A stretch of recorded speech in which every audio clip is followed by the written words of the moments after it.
नमस्कार मित्रों, हार्दिक रूप से अभी स्वागत करता हूं हमारे जेबी एंड जेबी मेड सिंपल के इस चैनल में। दोस्तों, आज के इस वीडियो लेसन में हम लोग अपने बीएफएम के मॉड्यूल ए का यूनिट नंबर 4 डिस्कस करेंगे, जो कि बेस्ड है डॉक्यूमेंट्री लेटर ऑफ क्रेडिट पे। बेसिकली ये हमारा एक थ्योरी सेशन है। इससे पहले के यूनिट्स को यदि आपने नहीं देखा है तो यहाँ पे टॉप राइट कॉर्नर में उसका लिंक दे रहा हूँ, आप इसे जाकर देखें। लेसन को शुरुआत करने से पहले आइए जरा देखते हैं कि क्या क्या टॉपिक्स है जो कि हमें इस चैप्टर के अंदर पढ़ना है दोस्तों। और फ्रेंड्स, हो सकता है कि टॉपिक ज़्यादा है तो हम लोग इसे 2 पार्ट में इस पार्टिकुलर चैप्टर को कवर करें। सबसे पहले एलसी को समझना है, एलसी के डेफिनेशन को समझना है, उसके टाइप्स को समझना है और एलसी में कैसे ऑपरेशन करता है वो समझना है। उसके बाद दोस्तों सेकंड टॉपिक है हमारा यूसी पीडीसी 600 और इसके अंदर इसके कुछ इंपॉर्टेंट आर्टिकल्स हैं वो समझना है। थर्ड है हमारा कि जो भी पार्टीज इन्वॉल्व है हमारे एलसीज में, उनकी क्या लायबिलिटीज़ है, उनकी क्या रिस्पॉन्सिबिलिटीज़ है और उनकी क्या राइट्स है, उसके बारे में समझना है। अब उसके बाद समझना है दोस्तों एलसी के अंदर कौन कौन से डॉक्यूमेंट्स होते हैं, एलसी का रिस्क, एलसी से रिलेटेड रिस्क कौन कौन सा है, इनको टर्म्स क्या होता है, और लास्ट में दोस्तों हम लोग केस स्टडीज़ को समझेंगे। तो कुल मिलाकर महत्वपूर्ण ये 7 टॉपिक्स हैं जिससे हमें फोकस करना है इस पार्टिकुलर चैप्टर में। तो दोस्तों शुरुआत करते हैं अपने बेसिक्स अंडरस्टैंडिंग से। सबसे पहले टॉपिक से स्टार्ट करते हैं दोस्तों, चीज़ों को आसानी से समझते हैं। तो सबसे पहले देखिए दोस्तों, एलसी की जब हम बात करते हैं तो ये हम लोग इंटरनेशनल ट्रेड में बात कर रहे हैं। We are talking about international trade, ठीक है। तो यहाँ पे क्या है कि बायर एक होगा, एक हमारे बायर हैं और एक हमारे सेलर हैं, ठीक है। और ये 2 डिफरेंट कंट्रीज़ में होंगे, ये अलग अलग कंट्रीज़ में होंगे। ये इनका कंट्री सेपरेट है और इनका कंट्री क्या है, सेपरेट है, ठीक है। तो लेटर ऑफ क्रेडिट जो है सबसे कन्वीनियंट इंस्ट्रूमेंट है जो कि एश्योरेंस देता है सेलर को। सेलर को क्या देता है, एश्योरेंस देता है। देखिए LC gives assurance to seller, ठीक है। सेलर को क्या देता है, एश्योरेंस देता है। किस चीज़ का एश्योरेंस देता है कि हाँ, कि इसका ये जो गुड सेल कर रहा है उसका पेमेंट इसे मिल जाएगा बायर के द्वारा, ठीक है। और ये बायर को भी एश्योरेंस देता है। बायर को क्या एश्योरेंस देता है, बायर को ये एश्योरेंस देता है कि शिपिंग डॉक्यूमेंट्स, ठीक है। बायर को एश्योरेंस देता है शिपिंग डॉक्यूमेंट्स का। तो दोनों पार्टीज़ को ये एलसी जो है, एलसी क्या करता है, एश्योरेंस देता है। सेलर को एश्योरेंस देता है पेमेंट का, ठीक है, कि हमको तुमको पेमेंट मिल जाएगा। और बायर को एश्योरेंस देता है दोस्तों किस चीज़ का, शिपिंग डॉक्यूमेंट्स का, कि आपको शिपिंग डॉक्यूमेंट्स मिल जाएगा और आपको गुड्स और आइटम्स भी मिल जाएंगे, ठीक है। तो ये है हमारा लेटर ऑफ क्रेडिट।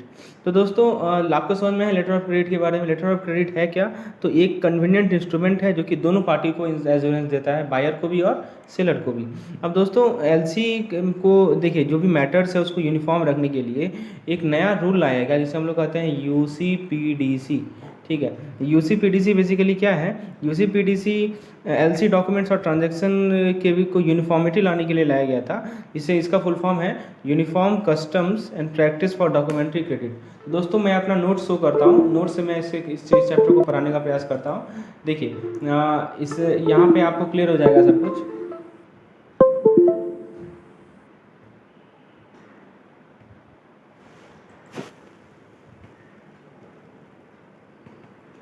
तो दोस्तों देखिए एलसी में क्या है कि in order to bring uniformity in matter pertaining to LC document and transaction, International Chamber of Commerce ICC, ध्यान रखिएगा किसने फॉर्म किया है, तो आईसीसी में फॉर्म किया है। आईसीसी कौन है, इंटरनेशनल चैम्बर ऑफ कॉमर्स है। उन्होंने क्या फॉर्म किया है, रूल्स एंड प्रोसीड्यूर फॉर्म किया है। और उसे हम लोग क्या कहते हैं, uniform custom and practices for documentary credit कहते हैं, शॉर्ट में से हम लोग यूसीपीडीसी कहते हैं, ठीक है। तो ये पॉइंट आपको ध्यान रखना है कि आईसीसी के द्वारा क्या फॉर्म किया गया, यूसीपीडीसी का फॉर्म किया गया।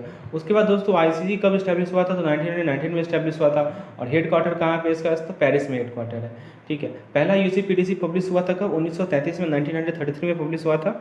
और दोस्तों इसको टाइम टू टाइम रिवाइज किया गया है, 1951, 1962, 1974, 1983, 1993, ये टाइम टू टाइम इसका रिवीजन हुआ। और रिसेंटली ये 2007 में रिवाइज हुआ था, ठीक है। अब दोस्तों जो अपडेटेड यूसीपीडीसी है 2007 का, उसको हम लोग यूसीपीडीसी 600 कहते हैं। और उसको इम्प्लीमेंट किया गया कब से, ये ध्यान रखिएगा, यहाँ से क्वेश्चन बनता है।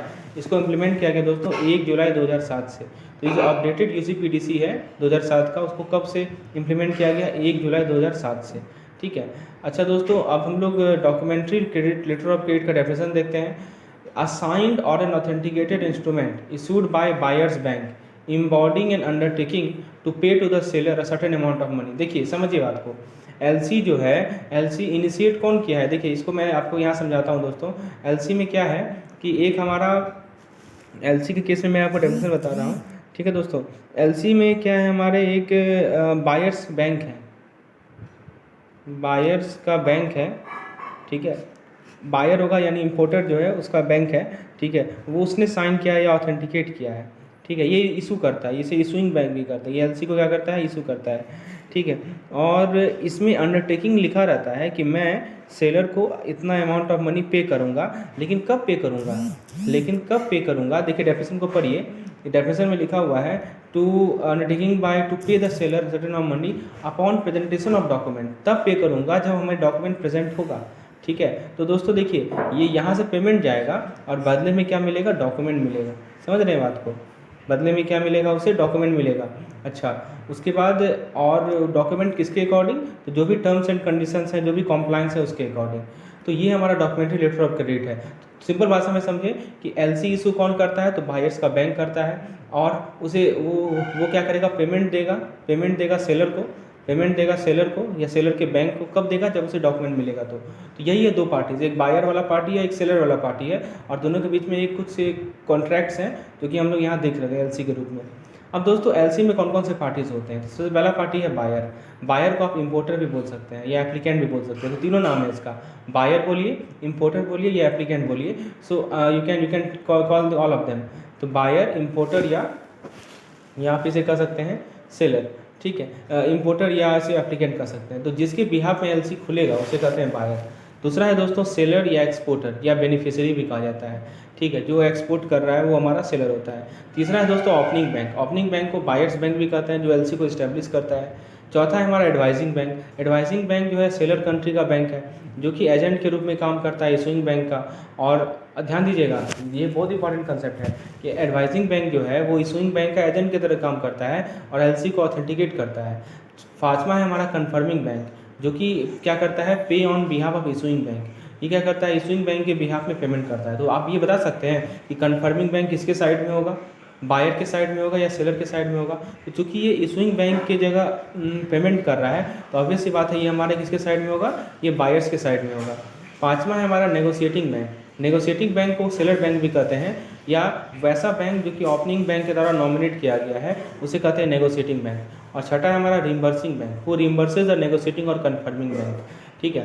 तो दोस्तों ये पांचों बैंक में एकदम क्लैरिटी रखना है कौन सा बैंक का क्या काम है। मैं फिर से बता दूं आपको, देखिए आप यहाँ पे मैं आपको एक चीज़ क्लियर कर दूं, एक हमारा बायर साइड है, ठीक है, देखिए यहाँ पे एक हमारा बायर साइड है और एक हमारा सेलर साइड है। मैंने आपको बताया ना कि अलग अलग कंट्रीज़ में ये होंगे, ठीक है। तो बायर साइड में कौन कौन से बैंक आएंगे, तो ये ओपनिंग बैंक आएंगे बायर के साइड में, ठीक है।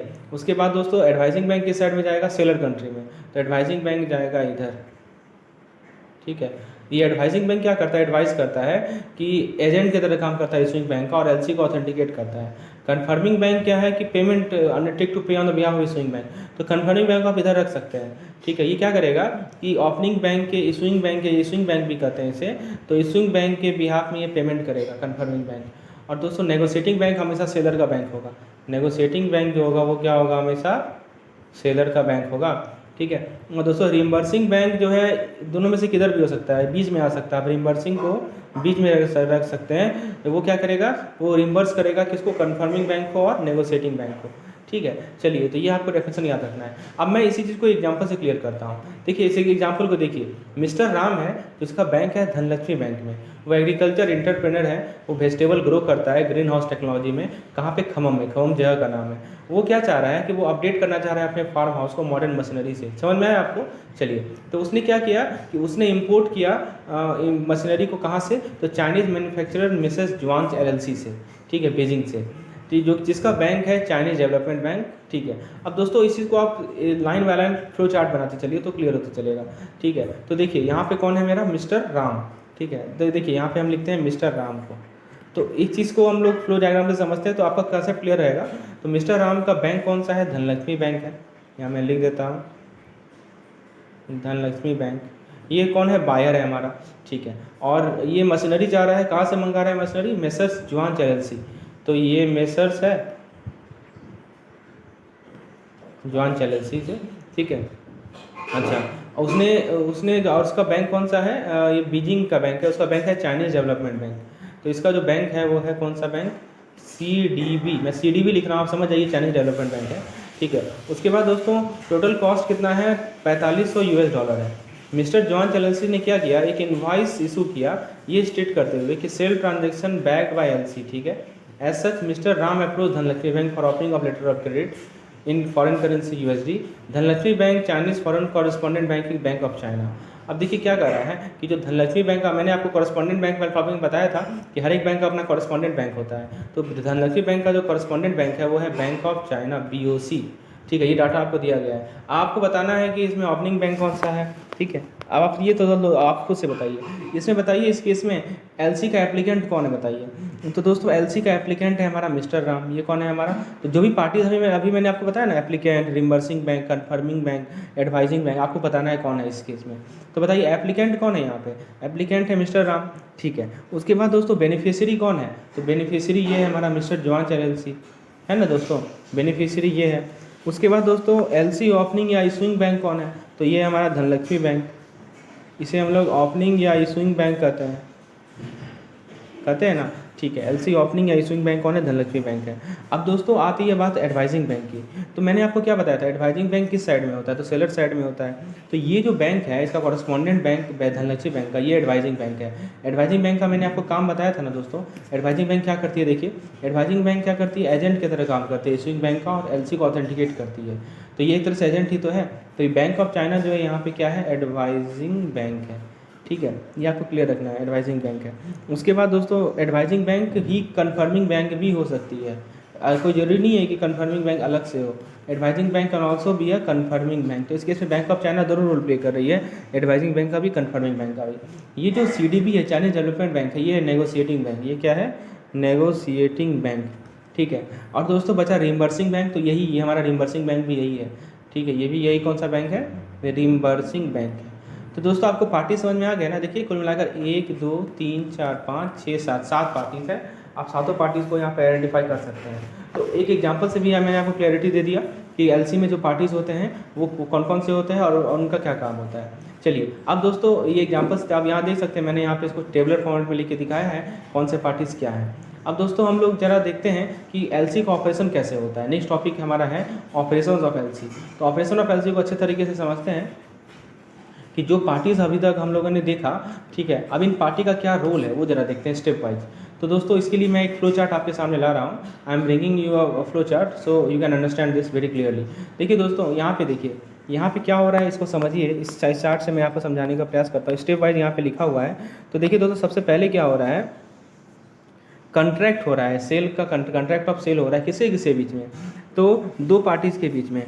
ठीक है, तो यहाँ पे दो पार्टीज़ कौन है, एक्सपोर्टर और इंपोर्टर। तो यहाँ पे पहला स्टेप है कॉन्ट्रैक्ट ऑफ सेल का, ये क्लियर है। ठीक है, उसके बाद दूसरा स्टेप यहाँ आ जाइए। दूसरा स्टेप के लिए आप कहाँ आ जाइए, यहाँ पे आ जाइए दोस्तों, इस वाले पोर्शन पे आ जाइए दूसरा स्टेप पे। ठीक है, दूसरा स्टेप में देखिए क्या हो रहा है कि इम्पोर्टर जो है, जो ये हमारा इम्पोर्टर है, ये इम्पोर्टर है दोस्तों। ये क्या है दोस्तों, हमारा इम्पोर्टर। तो ये इम्पोर्टर क्या कर रहा है, ये जो है LC एप्लीकेशन लॉन्च कर रहा है। सॉरी, इम्पोर्टर को मैंने इधर दिखाया है दोस्तों, वैसे आप देखेंगे इधर कोई मैटर नहीं करता। तो इम्पोर्टर क्या कर रहा है, अपने इम्पोर्टर वाले बैंक से क्या कर रहा है, LC एप्लीकेशन को लॉन्च कर रहा है। देख रहे हैं, इम्पोर्टर हमको अपने बैंक को ये बोला कि मैं LC के लिए अप्लाई कर रहा हूँ। ठीक है, तो ये दो इम्पोर्टर का काम है। अब दोस्तों इम्पोर्टर अब फिर क्या करेगा, थर्ड स्टेप यहाँ देखिए, थर्ड स्टेप है यहाँ पे हमारा, ये थर्ड स्टेप है। थर्ड स्टेप में क्या हो रहा है कि जो इम्पोर्टर का बैंक है, ठीक है, वो LC इशू किया किसे, एडवाइजिंग बैंक को। ठीक है, LC किसे इशू करेगा, LC इशू करेगा एडवाइजिंग बैंक को। इम्पोर्टर का बैंक LC इशू करेगा किसके, एडवाइजिंग बैंक को इशू करेगा। चलिए उसके बाद दोस्तों चौथा स्टेप में क्या हो रहा है, चौथा स्टेप में ये हो रहा है कि LC जो है एक्सपोर्टर को एडवाइस हो रहा है। तो ये जो मैंने, ये सब LC का मूवमेंट हो रहा है। ठीक है, पहले इम्पोर्टर बैंक जो है एडवाइजिंग बैंक को LC एडवाइस किया। ठीक है, और फाइनली एक्सपोर्टर बैंक ने क्या किया, एक्सपोर्टर को LC एडवाइस किया। ठीक है, अब क्या हो गया, जब एडवाइस हो जाएगा तब पाँचवा स्टेप में ये गुड्स को डिस्पैच कर देगा। कौन, एक्सपोर्टर जो है गुड्स को डिस्पैच कर देगा। छठा स्टेप में क्या होगा कि जो भी रिक्वायर्ड पेपर्स हैं, गुड्स का जो पेपर्स है, वो एक्सपोर्टर क्या करेगा, अपने बैंक को दे देगा। ठीक है, एक्सपोर्टर क्या करेगा, बैंक को दे देगा एक ही प्रेजेंटेशन में।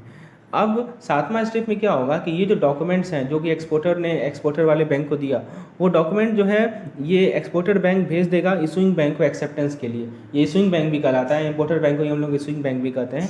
ठीक है, अब दोस्तों फिर आठवां स्टेप में क्या होगा कि ये डॉक्यूमेंट इसे इंपोर्टर को रिलीज़ कर देगी।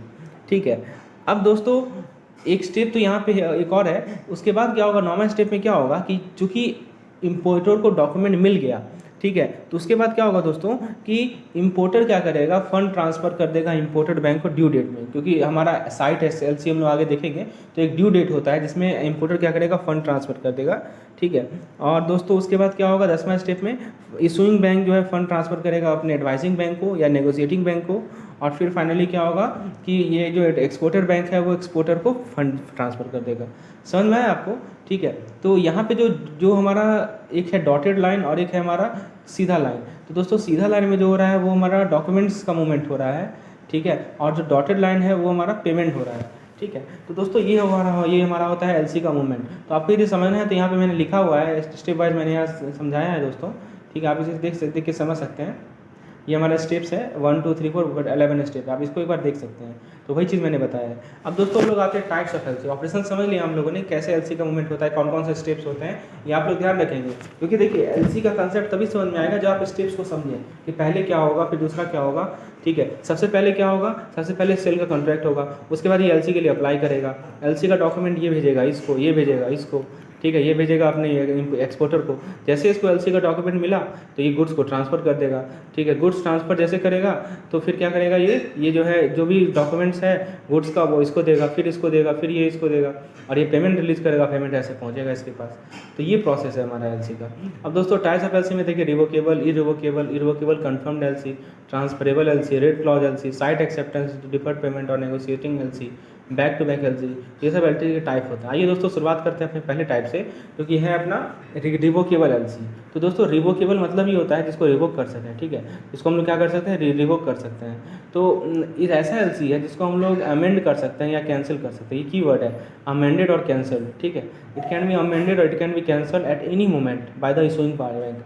अब देखिए कौन कर सकता है ये भी देखना जरूरी है। इशूइंग बैंक इसे अमेंड या कैंसिल कर सकती है without the consent of other party, ठीक है, बिना किसी पार्टी से पूछे, क्योंकि आपने देखा 7 पार्टीज हैं इसमें, तो बिना अदर पार्टी से पूछे यदि इशूइंग बैंक जो है इस एलसी को अमेंड करे या कैंसिल करे, ठीक है, तो हाँ कब तक, as long as the LC has not been drawn or document taken up, तब तक, ठीक है। तो उसे कहते हैं हम लोग रिवोकेबल एलसी। चलिए ये ध्यान रखिएगा। उसके बाद नेगोशिएटिंग बैंक, आप देखिए केस को समझिए। इन case the negotiating bank has taken up the document under, अब देखिए यहाँ पे डॉक्यूमेंट के बारे में मैंने आपको बताया था, ठीक है। देखिए डॉक्यूमेंट का मूवमेंट कैसे हो रहा था, देखिए यहाँ पे ये हमारा है नेगोशिएटिंग बैंक, है ना। तो ये डॉक्यूमेंट इससे ले लिया, तब तक एलसी को रिवोक कब तक कर सकता है, आपका कर सकता है 6ठा स्टेप से पहले तक, ठीक है। 6ठा स्टेप जब हो गया, मतलब डॉक्यूमेंट पहुंच गया नेगोशिएटिंग बैंक के पास, उसके बाद देखिए क्या होता है। उसके बाद क्या है, in case the negotiating bank has taken up the document अगर revocable LC prior to the receipt of cancellation notice, ठीक है, तो the issuing bank is liable to compensate. ये समझने का प्रयास कीजिए दोस्तों। देखिए हो क्या रहा है, मैं बात कर रहा हूँ रिवोकेबल एलसी का, कब तक इंपोर्टर बैंक रिवोक कर सकता है, कब तक इशूइंग बैंक रिवोक कर सकता है, तो 6 स्टेप से पहले 5वां स्टेप तक कर सकता है दोस्तों, ठीक है। क्योंकि 5वां स्टेप तक इसलिए कर सकता है क्योंकि 6ठा स्टेप में इसने डॉक्यूमेंट दे दिया नेगोशिएटिंग बैंक को। अब वो यदि रिवोक करेगा, कौन, इशूइंग बैंक, तो किसकी लायबिलिटी होगी, तो देखिए साफ साफ लिखा हुआ है, अब यदि रिवोक करेगा तो इशूइंग बैंक लायबल होगा, ठीक है। अभी तक लायबल नहीं था, जब तक 5वां स्टेप तक लायबल नहीं था, लेकिन 6ठा स्टेप यदि हो जाएगा, यानी कि जो हमारा डॉक्यूमेंट है वो नेगोशिएटिंग बैंक को पहुंच गया, तब लायबिलिटी आ जाती है इशूइंग बैंक की, कि अब तो उसे कंपेंसेट या रिम्बर्स करना ही पड़ेगा नेगोशिएटिंग बैंक को, ठीक है। तो ये ध्यान रखना है, ये इंपॉर्टेंट क्वेश्चन है कि कब इसकी लायबिलिटी आती है रिवोकेबल एलसी में। अब हम लोग बात करते हैं इरिवोकेबल एलसी का।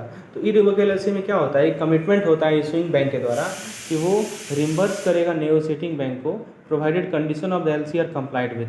तो देखिए यहाँ पे क्या है कि उस केस में कोई रिम्बर्समेंट की बात नहीं आ रही थी, लेकिन इरिवोकेबल में क्या है कि कमिटमेंट है, किसका कमिटमेंट है, इशूइंग बैंक के द्वारा, किस चीज़ का, कि उसे रिम्बर्स करना ही करना है, किसी नेगोशिएटिंग बैंक को। पिछले वाले केस में आपने क्या देखा, रिवोकेबल में क्या देखा, 5वां स्टेप तक उसकी कोई लायबिलिटी नहीं थी, 6ठा स्टेप के बाद उसकी लायबिलिटी आई। लेकिन इरिवोकेबल एलसी में कैसा भी स्टेप हो, 1 हो, 2 हो, 3 हो, 5 हो, 11 तक कोई भी स्टेप हो, लायबिलिटी किसकी है, लायबिलिटी है इशूइंग बैंक की, कि उसे रिम्बर्स करना ही करना है नेगोशिएटिंग बैंक को। ये समझ में आया आपको। चलिए उसके बाद दोस्तों इरिवोकेबल एलसी को अमेंड नहीं कर सकते, जो कि नाम में लिखा हुआ इरिवोकेबल है, ना ही अमेंड कर सकते हैं ना ही कैंसिल कर सकते हैं, लेकिन without the consent of all the parties. आपको हर एक पार्टीज़ का कंसेंट लेना होगा, ठीक है। इर्रिवोकेबल एलसी जो है एक अनकंडीशनल अंडरटेकिंग है इशूइंग बैंक के द्वारा कि वो पेमेंट करेगा डॉक्यूमेंट के सबमिशन पर confirming to the terms and condition. हाँ, कुछ टर्म्स एंड कंडीशन एलसी हैं एलसी के हैं जो कि कंफर्म करना पड़ेगा।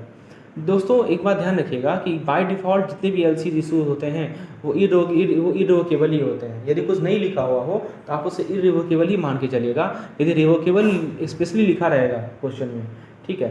तो ये मैंने आपको बता दी इर्रिवोकेबल। अब दोस्तों बात आती है इर्रिवोकेबल कन्फर्म्ड एलसी की। इर्रिवोकेबल कन्फर्म्ड एलसी क्या होता है? तो दोस्तों ये एक ऐसा एलसी है, समझने का प्रयास कीजिए दोस्तों। दोस्तों यहाँ पे समझना बहुत ज़रूरी है कि इर्रिवोकेबल कन्फर्म्ड एलसी क्या है।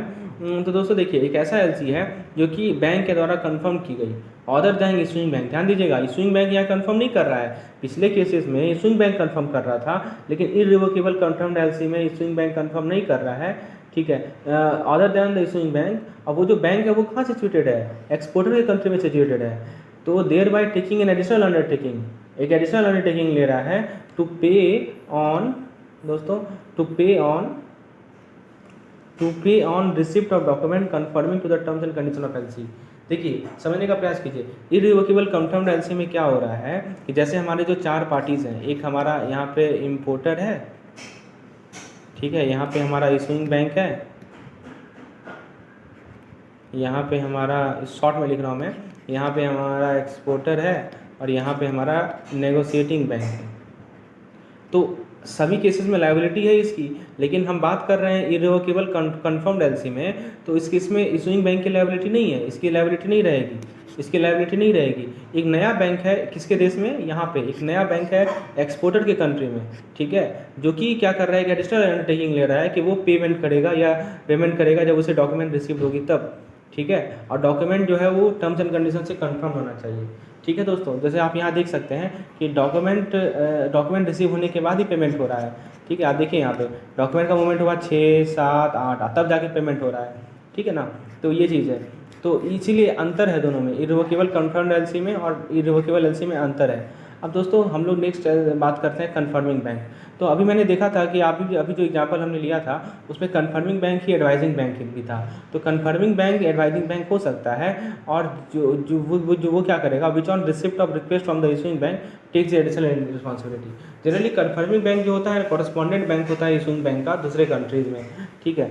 तो ये आपको ध्यान रखना है। उसके बाद दोस्तों कन्फर्मिंग बैंक क्या करता है कि वो इशूइंग बैंक के सूद में स्टेप करता है and perform all the function of issuing bank. Issuing bank का सारा फंक्शन परफॉर्म करता है कौन? तो कन्फर्मिंग बैंक परफॉर्म करता है। उसके बाद दोस्तों ट्रांसफरेबल एलसी के बारे में बात करते हैं। ट्रांसफरेबल एलसी एक ऐसा एलसी है जिसमें ट्रांसफ़र हम लोग कर सकते हैं फुल या पार्ट, किस चीज़ का, ठीक है, एट द रिक्वेस्ट ऑफ, देखिए इशूइंग बैंक रिक्वेस्ट करेगा, ठीक है। और दोस्तों ये एक ऐसा एलसी है जिसको हम लोग फुल या पार्ट में ट्रांसफ़र कर सकते हैं इन favour of any party other than beneficiary को छोड़कर किसी और पार्टी को हम लोग ट्रांसफ़र कर सकते हैं एडवाइजिंग बैंक के द्वारा at the request of issuing bank.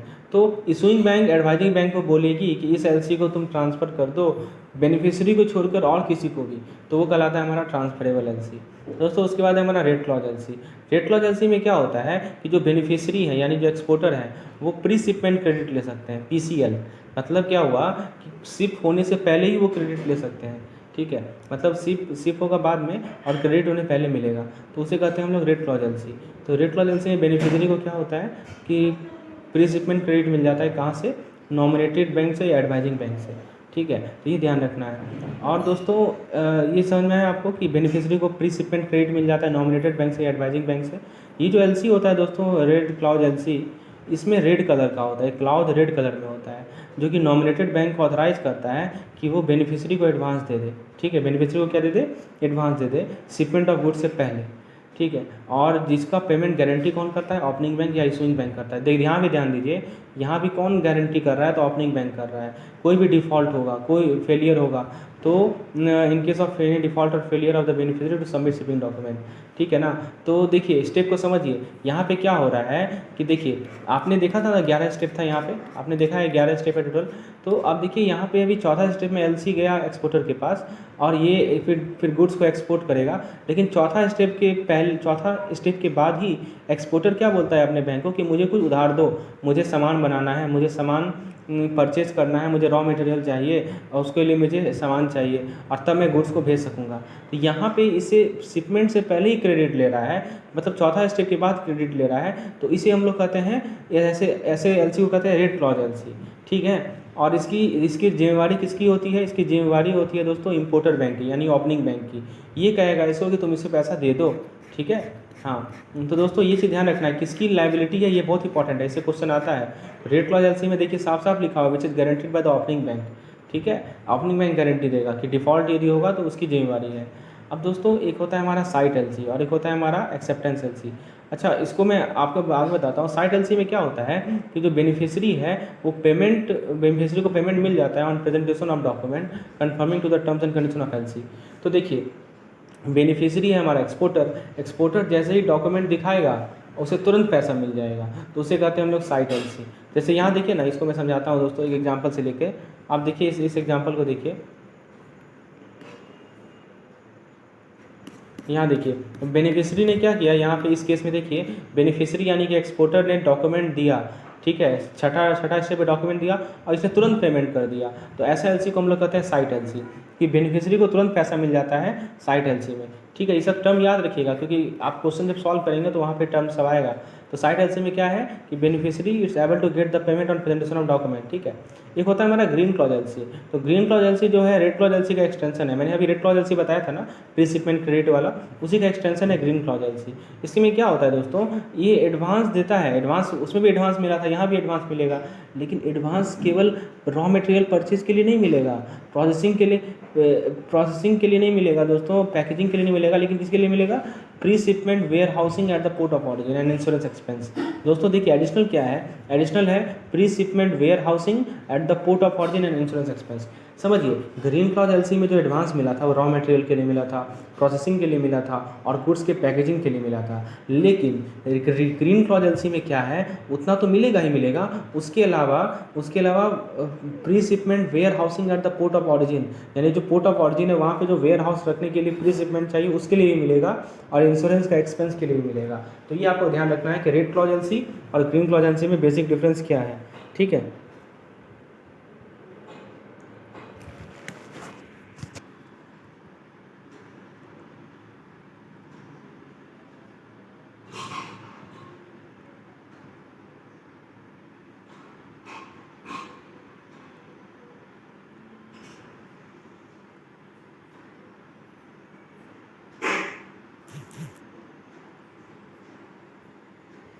चलिए उसके बाद दोस्तों ये तो साइट एलसी था हमने देखा। अब दोस्तों एक आता है हमारा एक्सेप्टेंस एलसी।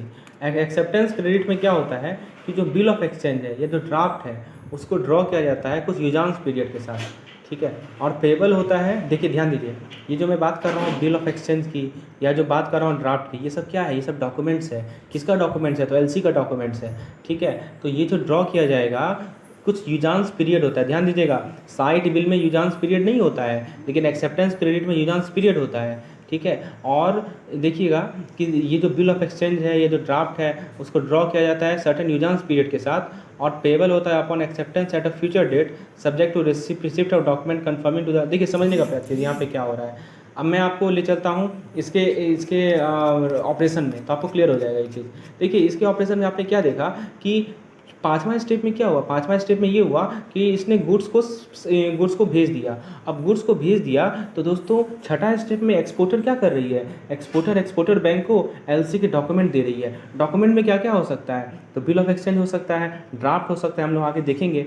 अब दोस्तों एक केस ये था कि इसने इसको डॉक्यूमेंट दिया और तुरंत इसे पेमेंट मिल गया, तो वो था हमारा साइट एलसी, कि जैसे उसने डॉक्यूमेंट प्रेजेंट किया अपने एक्सपोर्टर बैंक को, उसको पेमेंट तुरंत मिल गया, तो वो था साइट एलसी। लेकिन एक ऐसा केस भी होगा कि एक्सपोर्टर ने अपने बैंक को डॉक्यूमेंट दिया है ड्राफ्ट के रूप में या बिल ऑफ एक्सचेंज के रूप में, लेकिन तुरंत इसे पैसा नहीं मिला, इसे पैसा मिला कुछ दिनों बाद, जिसे हम लोग यूजांस पीरियड कहते हैं। तुरंत पैसा ना देकर कुछ सर्टेन पीरियड के बाद इसे पैसा मिला, ठीक है, जिसे हम लोग क्या कहते हैं, यूजांस पीरियड कहते हैं। इसको ऐसे समझिए, इसको मैं यहाँ पे समझाता हूँ दोस्तों, ये काफ़ी इंपॉर्टेंट है, एक्सेप्टेंस एलसी को समझना काफ़ी इंपॉर्टेंट है। देखिए ये है हमारा एक्सपोर्टर, ठीक है, और ये है एक्सपोर्टर का बैंक, जिसे हम लोग क्या कहते हैं, जिसे हम लोग कहते हैं नेगोशिएटिंग बैंक भी कहते हैं, ठीक है, जिसे क्या कहते हैं हम लोग, नेगोशिएटिंग बैंक कहते हैं।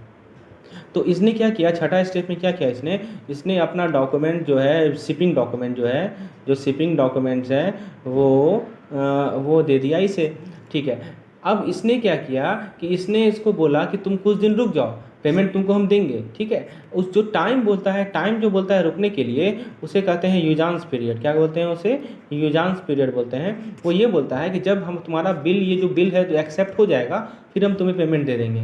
इसीलिए नाम रखा गया है इसका एक्सेप्टेंस क्रेडिट। समझ में आया आपको एक्सेप्टेंस क्यों नाम रखा गया है? क्योंकि वो ये कह रहा है कि पेमेंट तो तुम्हें मिलेगा, लेकिन पेमेंट कब मिलेगा? सर्टेन पीरियड बाद मिलेगा, यानी यूजांस पीरियड के बाद पेमेंट तुम्हें मिलेगा। ठीक है, और ये तब मिलेगा जब एक्सेप्ट हो जाएगा, तुम्हारा एलसी एक्सेप्ट हो जाएगा, तब हम तुम्हें पेमेंट देंगे। समझ में आया? तो ये कहते हैं हमारा एक्सेप्टेंस क्रेडिट। चलिए आगे देखते हैं हम लोग। अगला है हमारा डेफर्ड पेमेंट क्रेडिट। ये भी एक्सेप्टेंस क्रेडिट की तरह ही है, बस अंतर क्या है कि यहाँ पे कोई बिल ऑफ एक्सचेंज नहीं होता है या कोई ड्राफ्ट नहीं होता है। ठीक है, और ये भी फ्यूचर डेट में पेमेंट के लिए होता है, ये जब क्रेडिट कंफर्म डॉक्यूमेंट हो जाएगा तब। बस अंतर क्या है कि कोई बिल ऑफ एक्सचेंज नहीं है, कोई ड्राफ्ट नहीं है। तो ये अंतर समझिएगा एक्सेप्टेंस क्रेडिट में और डीपीसी में। ठीक है, एक्सेप्टेंस क्रेडिट और डिफर्ड पेमेंट क्रेडिट में। दोस्तों, एक होता है हमारा negotiation credit. A negotiation credit the issuing bank undertake to make payment to the bank which has negotiated the document. किसी भी नेगोशिएशन एलसी में भी freely negotiable or may be restricted to any bank nominated by the LC issuing bank. चलिए, back to back LC क्या होता है? Back to back LC होता है कि जब exporter arrange to issue the LC in favour of local supplier to procure good on strength of export, LC received in his favour, is called back to back LC. देखिए क्या हो रहा है कि एक्सपोर्टर ने एलसी को issue किया, किसके फेवर में? लोकल सप्लायर के फेवर में। ठीक है, to procure goods on strength of export, LC received in his favour. देखिए समझने का प्रयास कीजिए क्या हो रहा है, इसको मैं समझाता हूँ एक एग्जाम्पल से। 4 पार्टीज तो आपको ध्यान है। ठीक है, तो दोस्तों देखिए समझिए, एक्सपोर्टर है ये कौन है? एक्सपोर्टर। ये कौन है? ये है हमारा नेगोशिएटिंग बैंक। ये कौन है? इम्पोर्टर। ये कौन है? ये है हमारा इशूइंग बैंक। ठीक है, एलसी कैसे मूव किया? यहाँ से एलसी इसे मिला, एलसी इसने इसको दिया, इसने एलसी इसको दिया, ये है हमारा एक्सपोर्ट एलसी। इस एलसी के बेसिस पर एक्सपोर्टर ने क्या किया? एक्सपोर्टर ने लोकल सप्लायर को दूसरा एलसी दिया। समझ रहे हैं बात को? लोकल सप्लायर को एक्सपोर्टर ने क्या किया कि दूसरा एलसी दिया। देखिए लिखा है ना कि in favour of local supplier to procure goods. ठीक है, अब दोस्तों ये एक्सपोर्टर है तो ये सामान बनाएगा ना, तो सामान बनाएगा तो इसको रॉ मटेरियल चाहिए, तो रॉ मटेरियल यानी गुड्स चाहिए। तो इसने एक नया एलसी दिया, किसे? एक्सपोर्टर लोकल सप्लायर को दिया, इस एलसी को के बेसिस पे। तो इस एलसी को हम लोग कहते हैं बैक टू बैक एलसी। ये जो मैकेनिज्म है इसको हम लोग कहते हैं बैक टू बैक एलसी। ठीक है, कि जब एक्सपोर्टर एक नया एलसी इशू कर रहा है लोकल सप्लायर के फेवर में कि गुड्स उसे प्रोक्योर करो, किसके स्ट्रेंथ पे? एक्सपोर्ट एलसी के स्ट्रेंथ पे, उसे कहते हैं बैक टू बैक एलसी। अब दोस्तों यूसीपीडीसी के बारे में बात करते हैं हम लोग। टाइप्स ऑफ एलसी देख लिए, ऑपरेशन ऑफ एलसी देख लिए, एलसी होता क्या है देख लिए। चलिए अब हम लोग डिस्कस करते हैं कि यूसीपीडीसी कब आया। तो एक आया 1 जुलाई 2007 से, ये आपको ध्यान रखना है। अब क्या क्या इंपॉर्टेंट चेंजेस थे यूसीपीडीसी के आर्टिकल में, वो जरा देखिए। तो सबसे पहला चेंज था कि जो नंबर ऑफ आर्टिकल्स था वो पहले होता था 49, अब घट के हो गया 39। ठीक है, डेफिनेशन पे और इंटरप्रिटेशन पे नया आर्टिकल लाया गया जो कि ज़्यादा क्लैरिटी दे रहा था और रूल के प्रिसीजन बता रहा था। ठीक है, उसके बाद दोस्तों a definitive description of negotiation as purchase of draft और डॉक्यूमेंट। अब दोस्तों एक यहाँ इंपॉर्टेंट पॉइंट है। इंपॉर्टेंट पॉइंट क्या है दोस्तों कि जो फ्रेज था रीजनेबल टाइम, उसे हटा दिया गया और नया टर्म लाया गया, वो है refusal of document by maximum period of 5 banking days. ये ध्यान रखना है, मतलब यदि 5 बैंकिंग डे से ज़्यादा पीरियड एक्सीड करेगा तो डॉक्यूमेंट्स रिफ्यूज हो जाएगा। समझ में आया? ये है, ये डिफरेंस है। तो उसके बाद दोस्तों 5th डिफरेंस क्या आया कि नया प्रोविजन आया, किससे related? Discounting of deferred payment credit. दोस्तों डेफर्ड पेमेंट क्रेडिट क्या होता है? अभी मैंने आपको बताया, डेफर्ड पेमेंट क्रेडिट यहाँ देखिए है ना, यहाँ मैंने बताया ना। ठीक है, तो डेफर्ड पेमेंट क्रेडिट में क्या होता है वो मैंने आपको बताया है कि बिल ऑफ एक्सचेंज और बाकी ड्राफ्ट को छोड़कर यदि एक्सेप्टेंस क्रेडिट होता है तो वो डेफर्ड पेमेंट क्रेडिट होता है। तो क्या कहा गया कि नया प्रोविजन लाया गया डेफर्ड पेमेंट क्रेडिट के डिस्काउंटिंग से रिलेटेड। अच्छा, उसके बाद लास्ट स्टेप क्या किया गया कि बैंक अब क्या कर सकती है? इंश्योरेंस डॉक्यूमेंट को एक्सेप्ट कर सकती है जिसमें रेफरेंस होता है किसी भी एग्जीक्यूशन क्लॉज का। अब दोस्तों हम लोग डिटेल में बात करते हैं। सबसे पहले स्टार्ट करते हैं सबसे पहला पॉइंट से। UCPDC 600 do not apply by default to letter of credit issued after July 2007। तो देखिए, जो भी लेटर ऑफ क्रेडिट जुलाई 2007 के बाद इशू किया गया है तो वहाँ 600 नहीं अप्लाई होता है। ठीक है, तो उसमें स्टेटमेंट लिखना पड़ता है। ठीक है, कि ये इस रूल के अकॉर्डिंग है। दोस्तों रिवोकेबल क्रेडिट आर्टिकल 2 में आता है, ये देखिए एक इंपॉर्टेंट चेंज आया था यूसीपीडीसी 600 में, is exclusion of any verbiage regarding revocable letter of credit. Article 2 ये कहता है any arrangement that is irrevocable and thereby constitute a definite undertaking of the issuing bank to honor a complying presentation। ठीक है, तो यहाँ पे कह रहा है कि ये आपका इरिवोकेबल एलसी में किसकी दायित्व होती है, किसकी रिस्पॉन्सिबिलिटी है, तो इशूइंग बैंक की रिस्पॉन्सिबिलिटी है। ये आर्टिकल 2 में कहा गया है। आर्टिकल 3 में क्या कहा गया है कि क्रेडिट इरिवोकेबल होगा even if there is no indication to that effect. हाँ, ये तो मैंने बताया ही कि बाय डिफॉल्ट आपको क्या लेना है, इरिवोकेबल ले लेना है। आर्टिकल 10 ये कहता है कि कोई भी credit neither be amended nor cancelled without the agreement of issuing bank, the confirming bank, if any and the beneficiary seller। ठीक है, तो किसी भी क्रेडिट को आप अमेंड नहीं कर सकते, ना ही कैंसिल कर सकते हैं बिना इन तीनों का एग्रीमेंट के अलावा। कौन कौन है? इशूइंग बैंक, कन्फर्मिंग बैंक और बेनिफिशियरी। दोस्तों ये सब पॉइंट जो मैंने हाईलाइट किए हैं ग्रेडेड कलर में, सबसे एमसीक्यूज बन सकते हैं, तो इसे ध्यान रखना है। ठीक है, therefore it is prudent for the seller to stipulate in sale contract that the buyer will open an irrevocable letter of credit and to check that the buyer credit does not impact। चलिए ये सब उतना important नहीं है। हाँ, अब देखिए definition और इंटरप्रिटेशन आर्टिकल 2 और 3 में क्या है, इसमें applicant, banking days, beneficiary, comply, ये सब डेफिनेशन लाया गया। बस एक बार देख लेना, आपको कुछ रटना नहीं है। दोस्तों डेफर्ड पेमेंट अंडरटेकिंग का आर्टिकल 7 और 8 है। आर्टिकल 7 और 8 क्या कहता है? A definite undertaking by issuing and confirming bank to reimburse on maturity whether or not the nominated bank prepaid or purchase it on acceptance or deferred payment undertaking before maturity. तो इसमें ये कहा गया article 7 और 8 में कि जो issuing या कन्फर्मिंग बैंक है उन्हें रिम्बर्स करना ही है मैच्योरिटी पे। इस पर डिपेंड नहीं करेगा कि जो नॉमिनेटेड बैंक है वो उसने एक्सेप्टेंस या डिफर्ड पेमेंट अंडरटेकिंग दिया है मैच्योरिटी से पहले, तो मतलब कि रिम्बर्स करना ही करना है इशूइंग बैंक को या कन्फर्मिंग बैंक को। आर्टिकल 9 है एडवाइजिंग ऑफ क्रेडिट से रिलेटेड। इसमें एडवाइजिंग बैंक को ये कहा गया है कि उन्हें केवल वेरीफाई करना है authenticity of letter of credit. समझिए एडवाइजिंग बैंक का क्या काम है कि वो एलसी को आइडेंटिफाई, एलसी को ऑथेंटिकेट करेगा। ठीक है, तो obligation is extended to any second advising bank. अब देखिए, हाँ, तो उसके बाद है दोस्तों आर्टिकल 10 में क्या कर रहा है कि the beneficiary should give notification of acceptance or rejection of an amendment if the beneficiary failed to give some notification, a presentation that complies with the credit and to not be accepted to notification of by beneficiary of such amendment। अब दोस्तों time allowed पहले बोला था कि reasonable time, लेकिन अब उसे कहा गया है कि मैक्सिमम ऑफ 5 बैंकिंग डेज। दोस्तों यहाँ से क्वेश्चन आएगा, 5 बैंकिंग डेज का टाइम लिखा गया, मैं आगे इसको बताता हूँ दोस्तों। उसके बाद दोस्तों आर्टिकल 2 में बैंकिंग डेज को कैसे डिफाइन किया गया है? वैसा दिन जिसमें बैंक ओपन होती है, ठीक है, उसको कहते हैं बैंकिंग डेज। उसके बाद दोस्तों नॉन मैचिंग डॉक्यूमेंट में क्या गया है? आर्टिकल 14D में कहा गया है।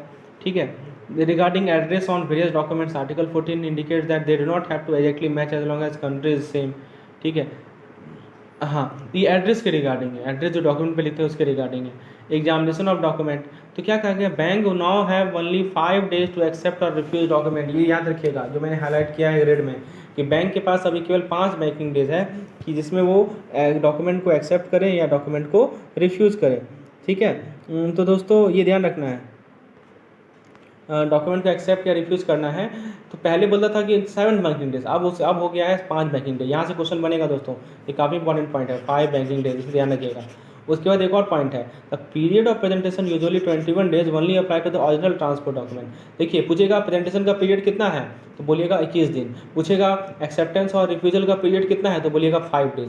तो ये ध्यान रखिएगा, 2 कॉन्सेप्ट है। उसके बाद दोस्तों non documentary requirement, under UCPDC 600 bank should disregard all non documentary requirement. ठीक है, तो केवल डॉक्यूमेंट से डील कर रहे हैं हम लोग, नॉन डॉक्यूमेंट से ऐसे किसी भी चीज़ से डील नहीं कर रहे हैं यहाँ पे। ठीक है, discrepant document waiver and notice, under UCPDC a bank which refuses document has the option of holding them at presenter disposal or holding them in accordance with the presenter. तो ये सब इतना इंपॉर्टेंट नहीं है।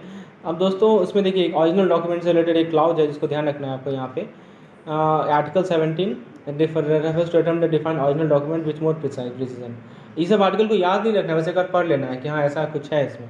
ठीक है, अब दोस्तों इसमें आर्टिकल 1924 में transport article have been read after under advice of transport expert जिसे कहते हैं bill of lading must so that goods are shipped on board unnamed vessel. हाँ ये इंपॉर्टेंट है। देखिए क्या कर रहा है कि जो बिल ऑफ लेडिंग है वो शो करेगा कि जो गुड जो शिप किया गया है बोर्ड पे उसका वेसल का नाम, ठीक है, much simpler which will hopefully lead to less confusion. ठीक है, तो नाम क्लियरली लिखना है कि ट्रांसपोर्ट डॉक्यूमेंट क्या है हमारा। ठीक है, उसके बाद दोस्तों it is not set the charter can sign है, charter bill of lading master, ये सब इंपॉर्टेंट नहीं है। हाँ, the document must indicate the name of carrier, carrier का नाम होना चाहिए डॉक्यूमेंट पे, और साइन किसके द्वारा होना चाहिए, कैरियर और नेम्ड एजेंट, जो कैरियर का एजेंट है उसका द्वारा साइन होगा, जो मास्टर है उसका साइन होगा। कोई भी कैरियर का सिग्नेचर, मास्टर का सिग्नेचर, वो आइडेंटिफाई कर सके कैरियर मास्टर सिग्नेचर, ठीक है। चलिए, तो ये सब बात की गई है बिल ऑफ लीडिंग की। बिल ऑफ लीडिंग में किसका साइन होना चाहिए, ये सब से रिलेटेड डॉक्यूमेंट्स है। हाँ, एक इंश्योरेंस डॉक्यूमेंट से रिलेटेड याद रखिएगा नियम क्या कह रहा है, आर्टिकल 28 में कहा गया कि document providing for wider coverage than stipulated in credit will be acceptable, ठीक है। Bank will also be able to accept an insurance document that contain reference to any exclusion clause, ठीक है। तो फोर्स मेजर आर्टिकल 36 याद रखिएगा, bank will not honour or negotiate under credit that expire during the force majeure event, ठीक है। तो despite suggestion, देखिए 5 दिन का ग्रेस पीरियड दिया गया है ना, जब बैंक रीओपन होगा डॉक्यूमेंट को प्रेजेंट करने के लिए, ठीक है।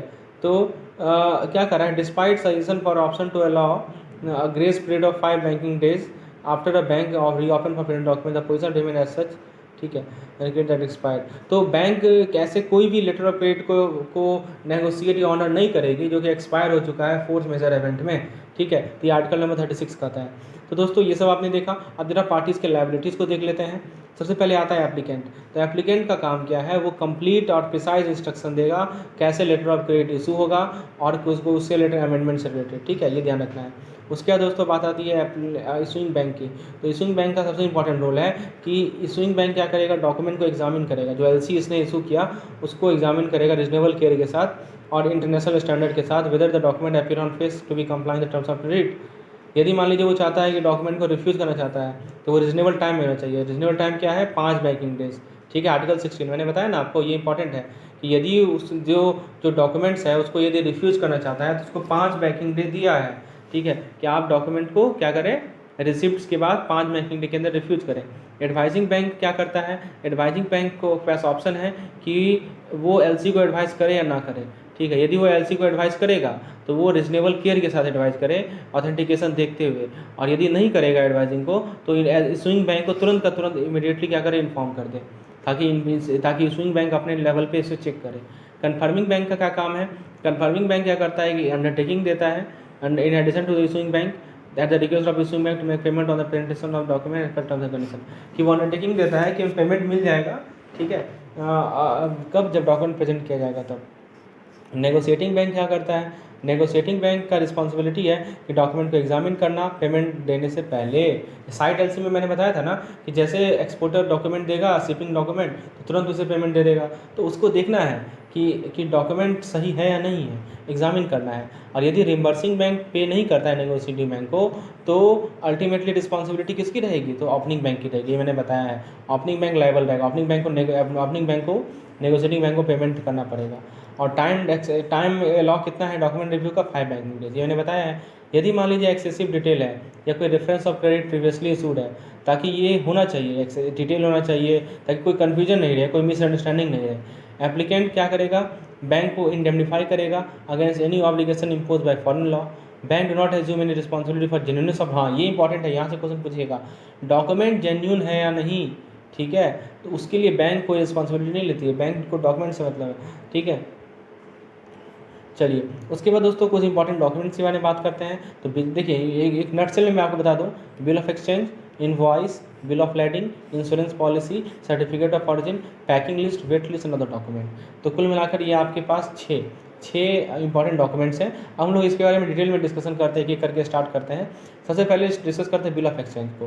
तो देखिए बिल ऑफ एक्सचेंज कौन ड्रॉ करेगा, तो बेनिफिशियरी ड्रॉ करती है ऑन एलसी इशूइंग बैंक, ठीक है। It is drawn by beneficiary, beneficiary कौन है, हमारा एक्सपोर्टर है, ठीक है, ऑन एलसी इशूइंग बैंक, किस पे, तो एलसी जो इशू कर रहा है बैंक पे उस पर। तो इशूइंग बैंक को ये कहती है कि पेमेंट इमीडिएटली दो, ठीक है, यदि साइट पे ड्रॉ किया गया है, और एक्सेप्ट करो और ड्यू डेट पे पेमेंट करो यदि एक्सेप्टेंस बेसिस पे इसे ड्रॉ किया गया है, ठीक है। और ये नॉर्मल ड्यू कोर्स में होना चाहिए, और कुछ रिक्वायरमेंट्स है इसकी, देखिए समझ रहे हैं कि ये ड्रॉ कौन कर रहा है। देखिए बिल ऑफ एक्सचेंज आपने पढ़ा होगा, इसमें 2 पार्टीज होते हैं। तो एक पार्टी है हमारा बेनिफिशियरी, ठीक है, और एक पार्टी है हमारा एलसी इशूइंग बैंक, ठीक है। तो और इसमें ये बिल ऑफ एक्सचेंज होता है। अब दोस्तों इसमें क्या क्या रिक्वायरमेंट्स हैं, आइए जरा उसे देखते हैं कि it should indicate the number of letter of credit along with issuing bank name under which it is drawn. आखिर कितने लेटर ऑफ क्रेडिट के लिए बिल ऑफ एक्सचेंज है उसमें साफ साफ लिखा होना चाहिए, ठीक है। और दोस्तों उसके बाद क्या है कि unless otherwise specified as to be drawn in currency of letter of credit, हाँ क्या कर रहा है कि it should be drawn in currency of letter of credit and should not exceed the amount of letter of credit. तो इसमें जो amount लिखा जाएगा, जो लेटर ऑफ क्रेडिट का अमाउंट है उसके अकॉर्डिंग ही होना चाहिए। सेकंड डॉक्यूमेंट है इनवॉइस।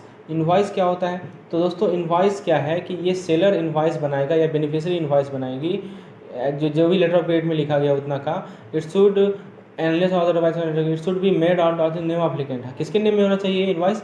एप्लीकेंट के नेम में होना चाहिए या एलसी का जो ऑपनर है उसके नेम में होना चाहिए। समझ रहे हैं? ठीक है। तो बिल ऑफ एक्सचेंज में किसके बीच का कॉन्ट्रैक्ट था? एक्सपोर्टर का और हमारा इशूइंग बैंक का। लेकिन इनवॉइस में किसके बीच का कॉन्ट्रैक्ट है? एक्सपोर्टर का और इम्पोर्टर का, जिसके नाम पे जो एप्लीकेंट है उसके बेसिस का। अंतर समझिए। इसमें क्या है कि गुड्स का जो डिस्क्रिप्शन है must correspond with the description of goods given in LC. Obvious सी बात है कि जो एलसी इनवॉइस में गुड्स लिखा गया है उसी के अकॉर्डिंग गुड्स होना चाहिए। इसमें number, order number, contract number, proforma invoice number, number of LC with issuing bank, ये सब कुछ लिखा होना चाहिए। टर्म ऑफ सेल कॉन्ट्रैक्ट ये सब हम लोग आगे देखेंगे दोस्तों। एफओबी, सीआईएफ, सीओबी, सीआईएफ ये सब हम लोग आगे देखेंगे। ठीक है। ये सब इंडिकेट होना चाहिए इनवॉइस में। ये क्या होता है एफओबी, सीआईएफ क्या होता है, सीआईएफ क्या होता है, ये सब इनको टर्म्स बोलते हैं। इसे हम लोग आगे डिस्कस करेंगे इनके बारे में। तो ये सभी चीज़ क्या होना चाहिए? ये सभी चीज़ लिखी होनी चाहिए दोस्तों क्लियरली। ठीक है, ये हमारे इनवॉइस के अंदर। उसके बाद दोस्तों जैसे कुछ पार्टिकुलर्स है, bill of landing number, shipping mark, import licence number, cross weight, net weight, packing detail, ये भी मेंशन होना चाहिए इनवॉइस में। यदि इनवॉइस इशू किया गया है, समझिए, यदि इनवॉइस इशू किया गया है amount in excess of amount permitted by credit, ठीक है, as per the drawing should not exceed amount of credit. ठीक, क्या कह रहा है कि if invoice is issued for amount in excess of the amount permitted by credit, ठीक है, as per article 18B of UCPDC the drawing should not exceed the amount of credit. तो देखिए एक हमारा एलसी में एक अमाउंट लिखा होगा ना कि इतना अमाउंट का हमें एक का ट्रांजैक्शन हो रहा है। तो यदि इनवॉइस से ज़्यादा अमाउंट का इशू किया गया तो जो ड्राइंग है, ठीक है, वो हमारा अमाउंट ऑफ क्रेडिट से ज़्यादा नहीं होना चाहिए। ये इंपॉर्टेंट पॉइंट्स हैं।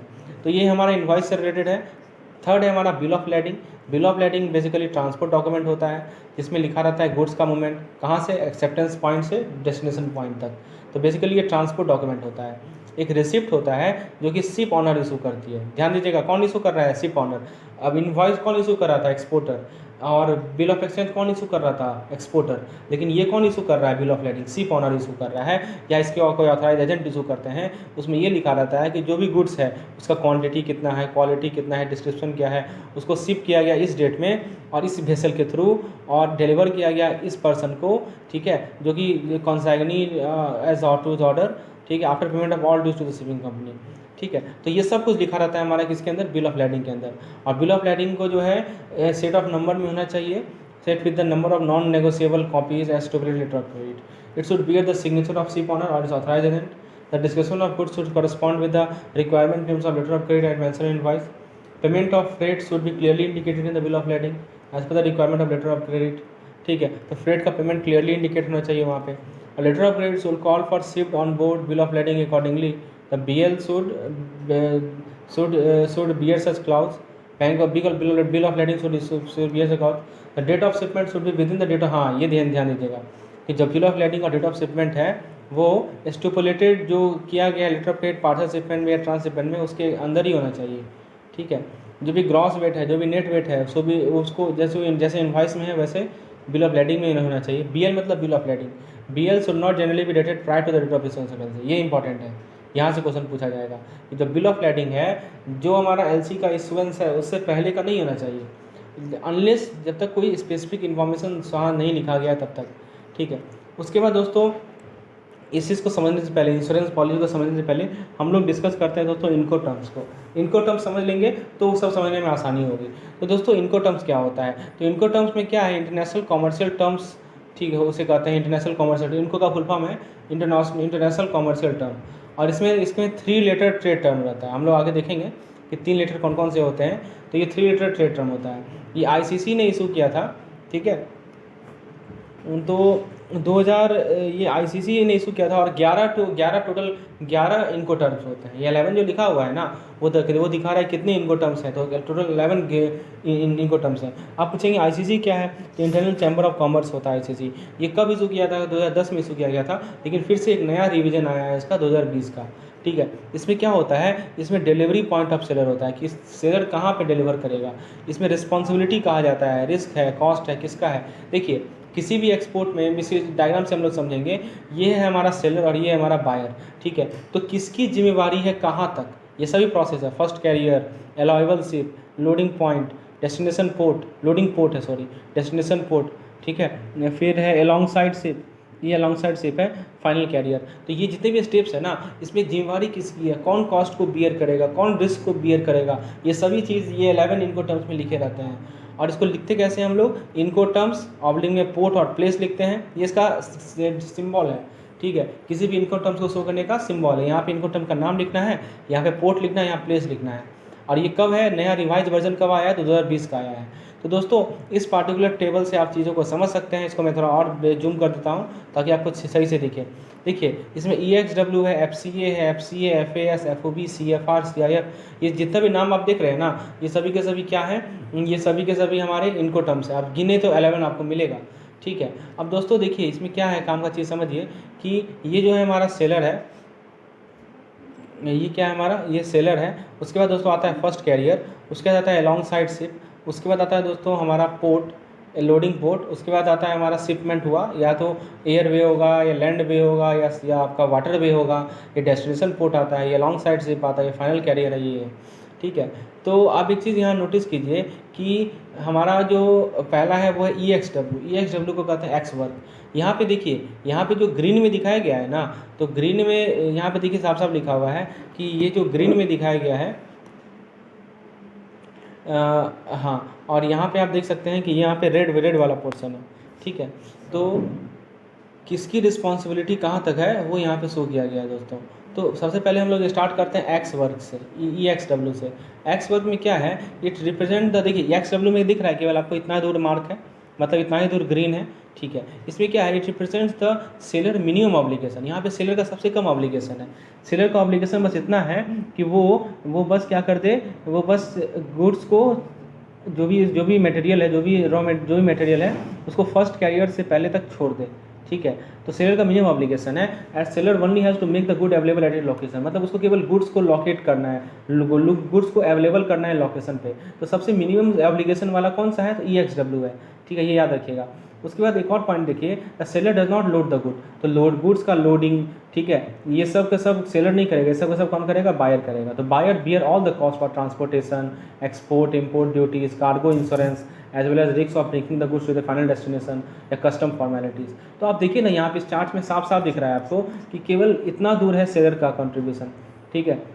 हम लोग EXW की बात कर रहे हैं तो, ठीक है। और बाकी जितने भी ऑब्लिगेशंस हैं वो कौन बियर करेगा, वो बियर करेगा कौन दोस्तों, वो बियर करेगा हमारा बायर, ठीक है। तो EXW में केवल और केवल सेलर का होता है कि वो केवल गुड्स को लोडिंग पॉइंट तक लाके छोड़ देगा। उसके बाद दोस्तों हम लोग नेक्स्ट पे आते हैं, वो है हमारा, देखिए इनको टर्म्स का डिवीजन किया गया है। पहले ई होता है, ई मतलब डिपार्चर, ठीक है। फिर होता है प्री कैरेज, उसके बाद होता है मेन कैरेज, उसके बाद होता है ऑन कैरेज। देखिए डिपार्चर मतलब क्या होता है कि मैंने अपने गुड्स को लोडिंग पॉइंट तक ला के छोड़ दिया। उसके बाद प्री कैरेज होता है, प्री कैरेज में देखिए क्या आता है, प्री कैरेज मतलब ये वाला हुआ आपका फर्स्ट कैरियर हुआ ना, और अलॉन्ग साइड शिप हुआ, ये हमारा हुआ प्री कैरेज में आता है, ठीक है।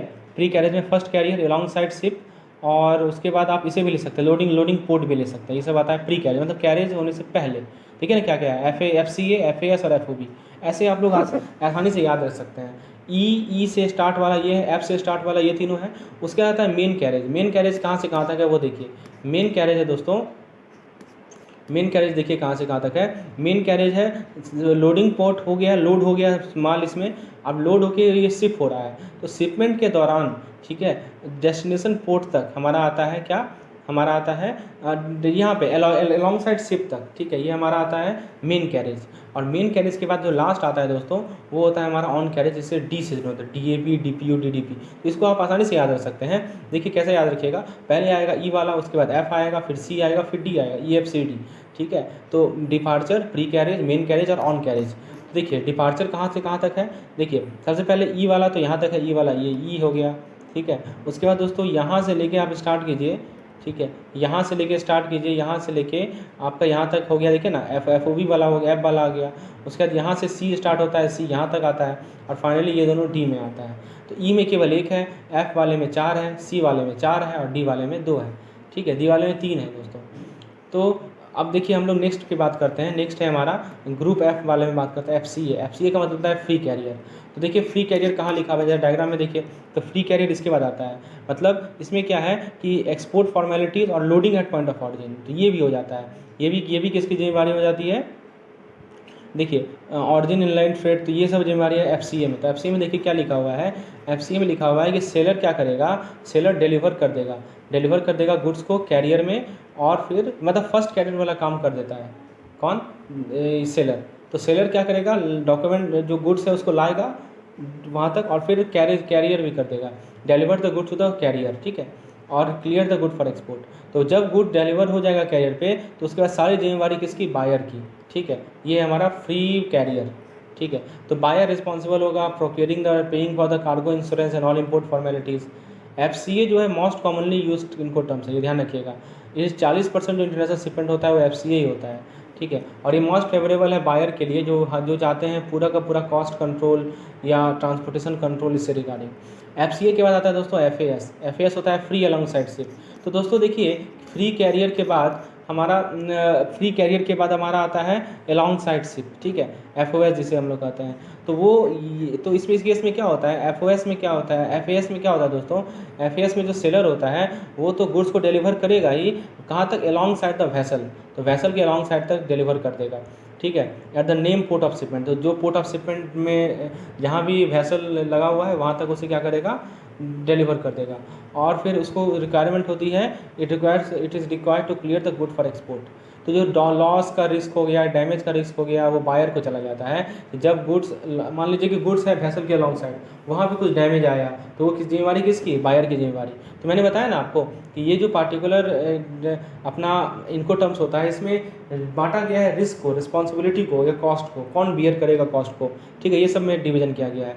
उसके बाद जो बायर सारा का सारा कॉस्ट बियर करता है, ठीक है, अलॉन्ग साइड शिप के बाद का, ठीक है, जिसमें कार्गो का लोडिंग हो गया, procuring the cargo insurance, carrying out on import formalities, ठीक है। तो ये हमारा है क्या है, FAS। उसके बाद दोस्तों आता है फ्री ऑन बोर्ड। अब फ्री ऑन बोर्ड में क्या होगा, देखिए डायग्राम को देखिए तो क्लियर होगा। फ्री ऑन बोर्ड में क्या है दोस्तों, FAS यहाँ तक है, FOB में देखिए, FOB में क्या है कि वो लोडिंग भी करवा देगा, सेलर जो है लोडिंग भी करवा देगा, समझ रहे हैं। तो FOB में क्या होगा, the seller delivers the good, deliver करेगा गुड्स को वेसल नॉमिनेटेड में, और फिर लोड कर देगा। अभी तो इसमें लोड नहीं किया था, इसमें केवल अलॉन्ग साइड द शिप रख दिया था, और उससे पहले वाले में केवल कैरियर, फ्री कैरियर किया था। लेकिन यहाँ पे नाम पढ़िए ना, ऑन बोर्ड लिखा हुआ है ना, तो वो लोडिंग भी कर देगा बोर्ड पे, ठीक है, और गुड्स को क्लियर कर देगा एक्सपोर्ट के लिए, मतलब एक्सपोर्ट होने के लिए गुड्स क्या है, अब रेडी है, ठीक है। और जो भी रिस्क रहेगा डैमेज होने का कहाँ पे, जब बोर्ड हो रहा है वो किसका है वो किसका है, सेलर का है, ठीक है। और बायर उसके बाद का जो भी होगा, कार्गो इंश्योरेंस वगैरह सब बायर का रहेगा, सब बायर का रिस्क रहेगा। तो बायर जो है इंपोर्ट फॉर्मेलिटीज़ के लिए रिस्पॉन्सिबल होगा, ठीक है। और ध्यान दीजिएगा एक चीज़ बहुत इंपॉर्टेंट है दोस्तों, ये जो है FCA जो है, FCA टर्म को केवल ध्यान दीजिएगा, FCA को हम लोग केवल ओशियन और इनलैंड वाटरवे ट्रांसपोर्टेशन के लिए ही यूज करते हैं। इससे पहले वाला जो था दोस्तों, इससे पहले जो था हम लोगों ने डिस्कस जो किया है FCA, ये देखिए FCA डिस्कस किया है, वो लैंड वाले के लिए है ज़्यादातर। देखिए ना यहाँ पे लैंड, मतलब वो लैंड वाले के लिए, यदि मान लीजिए कि लैंड ट्रांसपोर्टेशन हो रहा है तो FCA होगा।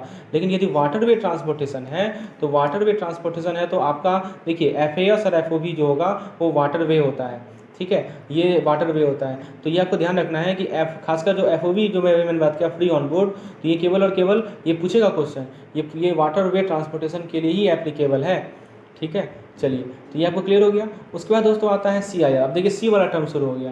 तो C वाले मैंने आपको क्या बताया था कि C देखिए F तक क्या है आपका, F तक जो है आपका फ्री कैरेज है। अब आता है मेन कैरेज।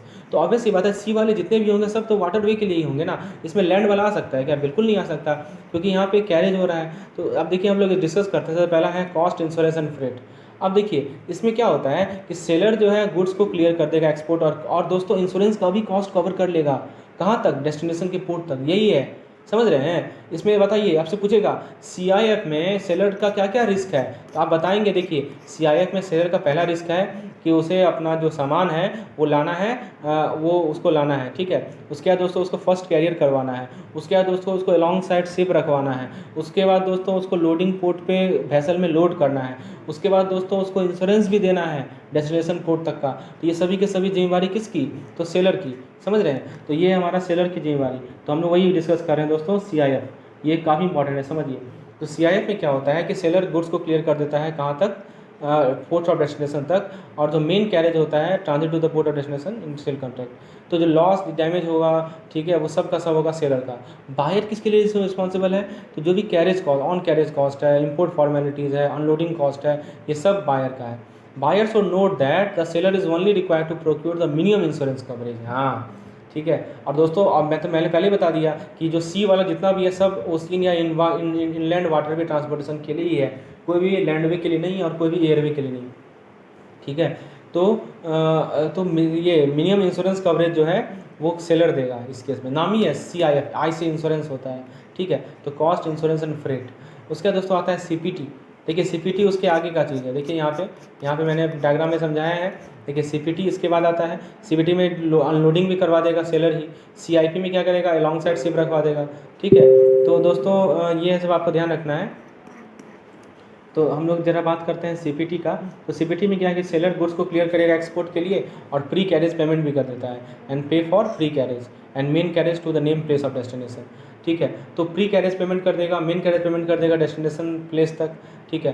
तो सेलर क्या करेगा, कैरियर कॉस्ट देगा, which should be noted in contract. Buyer responsible for procuring cargo insurance, ठीक है, cargo insurance and handling all import formalities. इस टर्म में दो क्रिटिकल पॉइंट है, क्योंकि risk pass and cost are transfer at different place. पहला, risk pass when the goods have been delivered to the nominated carrier at the agreed place of shipment or origin. The name place of destination to which the seller must contract the carriage. तो ये हमारा CPT। उसके बाद दोस्तों on carriage आता है। अब देखिए D में आता है हमारा ऑन कैरेज। ऑन कैरेज में क्या क्या होता है हमारा, पहला है DAP होता है डिलीवर्ड एट प्लेस। इसमें क्या होगा, सेलर पेमेंट कर देगा कैरेज को उस प्लेस तक, डेस्टिनेशन तक पहुंचाने का, और सारा का सारा रिस्क किसका होगा, सेलर का होगा, जब तक गुड्स को बायर के तक अनलोड नहीं किया गया, ठीक है। और बायर किसके लिए रिस्पॉन्सिबल है, cost related to import clearance. हाँ, इंपोर्ट क्लियरेंस देना पड़ता है ना, कोई भी डॉक्यूमेंट आप यदि बाहर से मंगाएंगे, कोई भी गुड्स मंगाएंगे तो इंपोर्ट क्लियरेंस देना पड़ता है, कस्टम ड्यूटीज़ वगैरह होती है। तो उसके लिए कौन जिम्मेवार है, उसके लिए जिम्मेवारी है दोस्तों किसकी, बायर की, ठीक है। और अनलोडिंग रिस्पॉन्सिबिलिटी। DPO में क्या होता है, DPO ने DAT को रिप्लेस कर दिया, तो सेलर क्लियर करेगा गुड्स को एक्सपोर्ट और पे करेगा प्री कैरेज के लिए, मेन कैरेज के लिए, ऑन कैरेज के लिए। बायर रिस्पॉन्सिबल इंपोर्ट क्लियरेंस के लिए। DPO is a only incoterm carriage specially task in the seller with unloading. और DOP में क्या है कि मैक्सिमम ऑब्लिगेशन सेलर चला जाता है। सेलर रिस्पॉन्सिबल है डिलीवर करने के लिए नेम प्लेट ऑफ डेस्टिनेशन तक, सारा का सारा कॉस्ट, सारा रिस्क सेलर बियर करेगा, ठीक है। तो ये सब पॉइंट है। तो दोस्तों आपने इनको टर्म्स को समझ लिया। अब इनको टर्म्स को समझने के बाद दोस्तों आप इस चीज़ को समझ सकते हैं, जो हम लोग डॉक्यूमेंट डिस्कस कर रहे थे इंश्योरेंस पॉलिसी से रिगार्डिंग, उसे डिस्कस करते हैं। तो दोस्तों इंश्योरेंस पॉलिसी एक इंपॉर्टेंट डॉक्यूमेंट है लेटर ऑफ क्रेडिट का, तो इसके रिगार्डिंग आप ध्यान रखिएगा। It should be issued and sign by the insurance company on their agent. या तो इंश्योरेंस कंपनी इसको इशू करके साइन करेगी, आर्टिकल 348 में लिखा गया है, ठीक है। ब्रोकर नहीं इशू कर सकती है, ठीक है, केवल इंश्योरेंस कंपनी या इसके एजेंट ही इसे इशू कर सकते हैं। और दोस्तों अभी मैंने बताया था ना कि CIF में जो है इंश्योरेंस का मिनिमम इंश्योरेंस रेट देना पड़ता है। और इसमें क्या है कि जो डेट ऑफ इंश्योरेंस है, date of insurance must be on before the date of shipment. ये इंपॉर्टेंट है, इसे समझिए, ये काफ़ी इंपॉर्टेंट है। ये क्या कर रहा है, इस यहाँ से क्वेश्चन आएगा कि डेट ऑफ, एक होता है डेट ऑफ शिपमेंट और एक होता है डेट ऑफ इंश्योरेंस। जैसे मान लीजिए कि डेट ऑफ शिपमेंट है, मान लीजिए कि आपका 4 मार्च 2022 को डेट ऑफ शिपमेंट है, और डेट ऑफ इंश्योरेंस मान लीजिए 6 तारीख से है। तो आप ये बताइए, हमने शिप कर दिया 4 तारीख को और इंश्योरेंस हो गया 6 तारीख से, इसके बीच में यदि कुछ हो जाए उस गुड्स के साथ तो कौन लॉस बियर करेगा। तो ऑब्वियस सी बात है कि इसको लॉस हम क्या चाहेंगे, इंश्योरेंस ऐसे करवाएं कि ये डेट इससे पहले आए, समझ रहे हैं ना। तो हमको क्या इंश्योर करना है कि जो इंश्योरेंस का डेट है वो शिपमेंट के डेट से पहले का हो, वही तो कह रहा है, date of insurance should be before date of shipment. और ये इंडोर्स किया जाना चाहिए स्पेसिफिक नोटिफिकेशन से द कवर। ये यहाँ से क्वेश्चन पूछा जाएगा, ध्यान दीजिएगा। फिर जो करेंसी ऑफ इशुएंस है वो करेंसी ऑफ एलसी होना चाहिए, अनलेस अदरवाइज एस स्पेसिफाइड। ये इंपॉर्टेंट पॉइंट है, ये ध्यान रखिएगा। इट शुड बी इशूड, मतलब इंश्योरेंस के बारे में बात हो रहा है, insurance should be issued for amount of 110% of CIF value of goods. देखिए जो कॉस्ट इंश्योरेंस फ्रेट है, समझ रहे हैं, इंश्योरेंस कितना अमाउंट का होना चाहिए, तो इंश्योरेंस जो है कम से कम 110% होना चाहिए CIF और CIP वैल्यू ऑफ गुड्स का। तो जो भी CIF है, कॉस्ट इंश्योरेंस फ्रेट है, उसमें 10% और एडिशनल आप लगा दीजिए, उतना का इंश्योरेंस आप करवा के रखिए, ठीक है। तो ये ध्यान रखना है, मिनिमम है, मिनिमम जो है इतना होना चाहिए। जब तक उस एलसी में कुछ अलग से लिखा नहीं गया तब तक, यदि कुछ अलग से लिखा गया है कि इतना % इसका आपका इंश्योरेंस होना चाहिए तब तो वही कंसिडर करेंगे, लेकिन यदि नहीं लिखा गया है तो 110% तो लेना ही लेना है। उसके बाद इंश्योरेंस में क्या होना चाहिए, इसमें क्लियरली वॉयेज होना चाहिए कि पोर्ट ऑफ शिपमेंट क्या होगा, पोर्ट ऑफ डेस्टिनेशन क्या होगा, पोर्ट ऑफ टर्मिनेशन क्या होगा, ठीक है। Claims payable in country of applicant, ये ध्यान रखना है। इंश्योरेंस का क्लेम कहाँ पेबल होगा, किस कंट्री में पेबल होगा, तो जो एप्लीकेंट का कंट्री है वहाँ पे पेबल होगा, ठीक है। तो जो भी ओरिजिनल्स हैं वो डॉक्यूमेंट के साथ आना चाहिए, ये किसी का ओरिजिनल, इंश्योरेंस का ओरिजिनल, क्योंकि अल्टीमेटली जो डॉक्यूमेंट्स है वो कहाँ जा रहा है, वो इंपोर्टर के कंट्री में जा रहा है ना, तभी तो वो सामान को छुड़ा पाएगा, समझ रहे हैं। तो जो बायर है उसके कंट्री में जा रहा है, तो क्लेम जो भी है वो इंपोर्टर के ही कंट्री में पेबल होता है, ये भी ध्यान रखिएगा, ठीक है। सभी से क्वेश्चन बनने की संभावनाएं हैं। और उसके बाद जो भी ओरिजिनल्स हैं वो डॉक्यूमेंट के साथ कंपनी होना चाहिए, और पॉलिसी जो है ब्लैंक एंडोर्स होना चाहिए, ठीक है। तो ये सब का पॉइंट ध्यान रखना है। और description of the goods insurance policy should be confirmative, ये तो क्लियर ही है।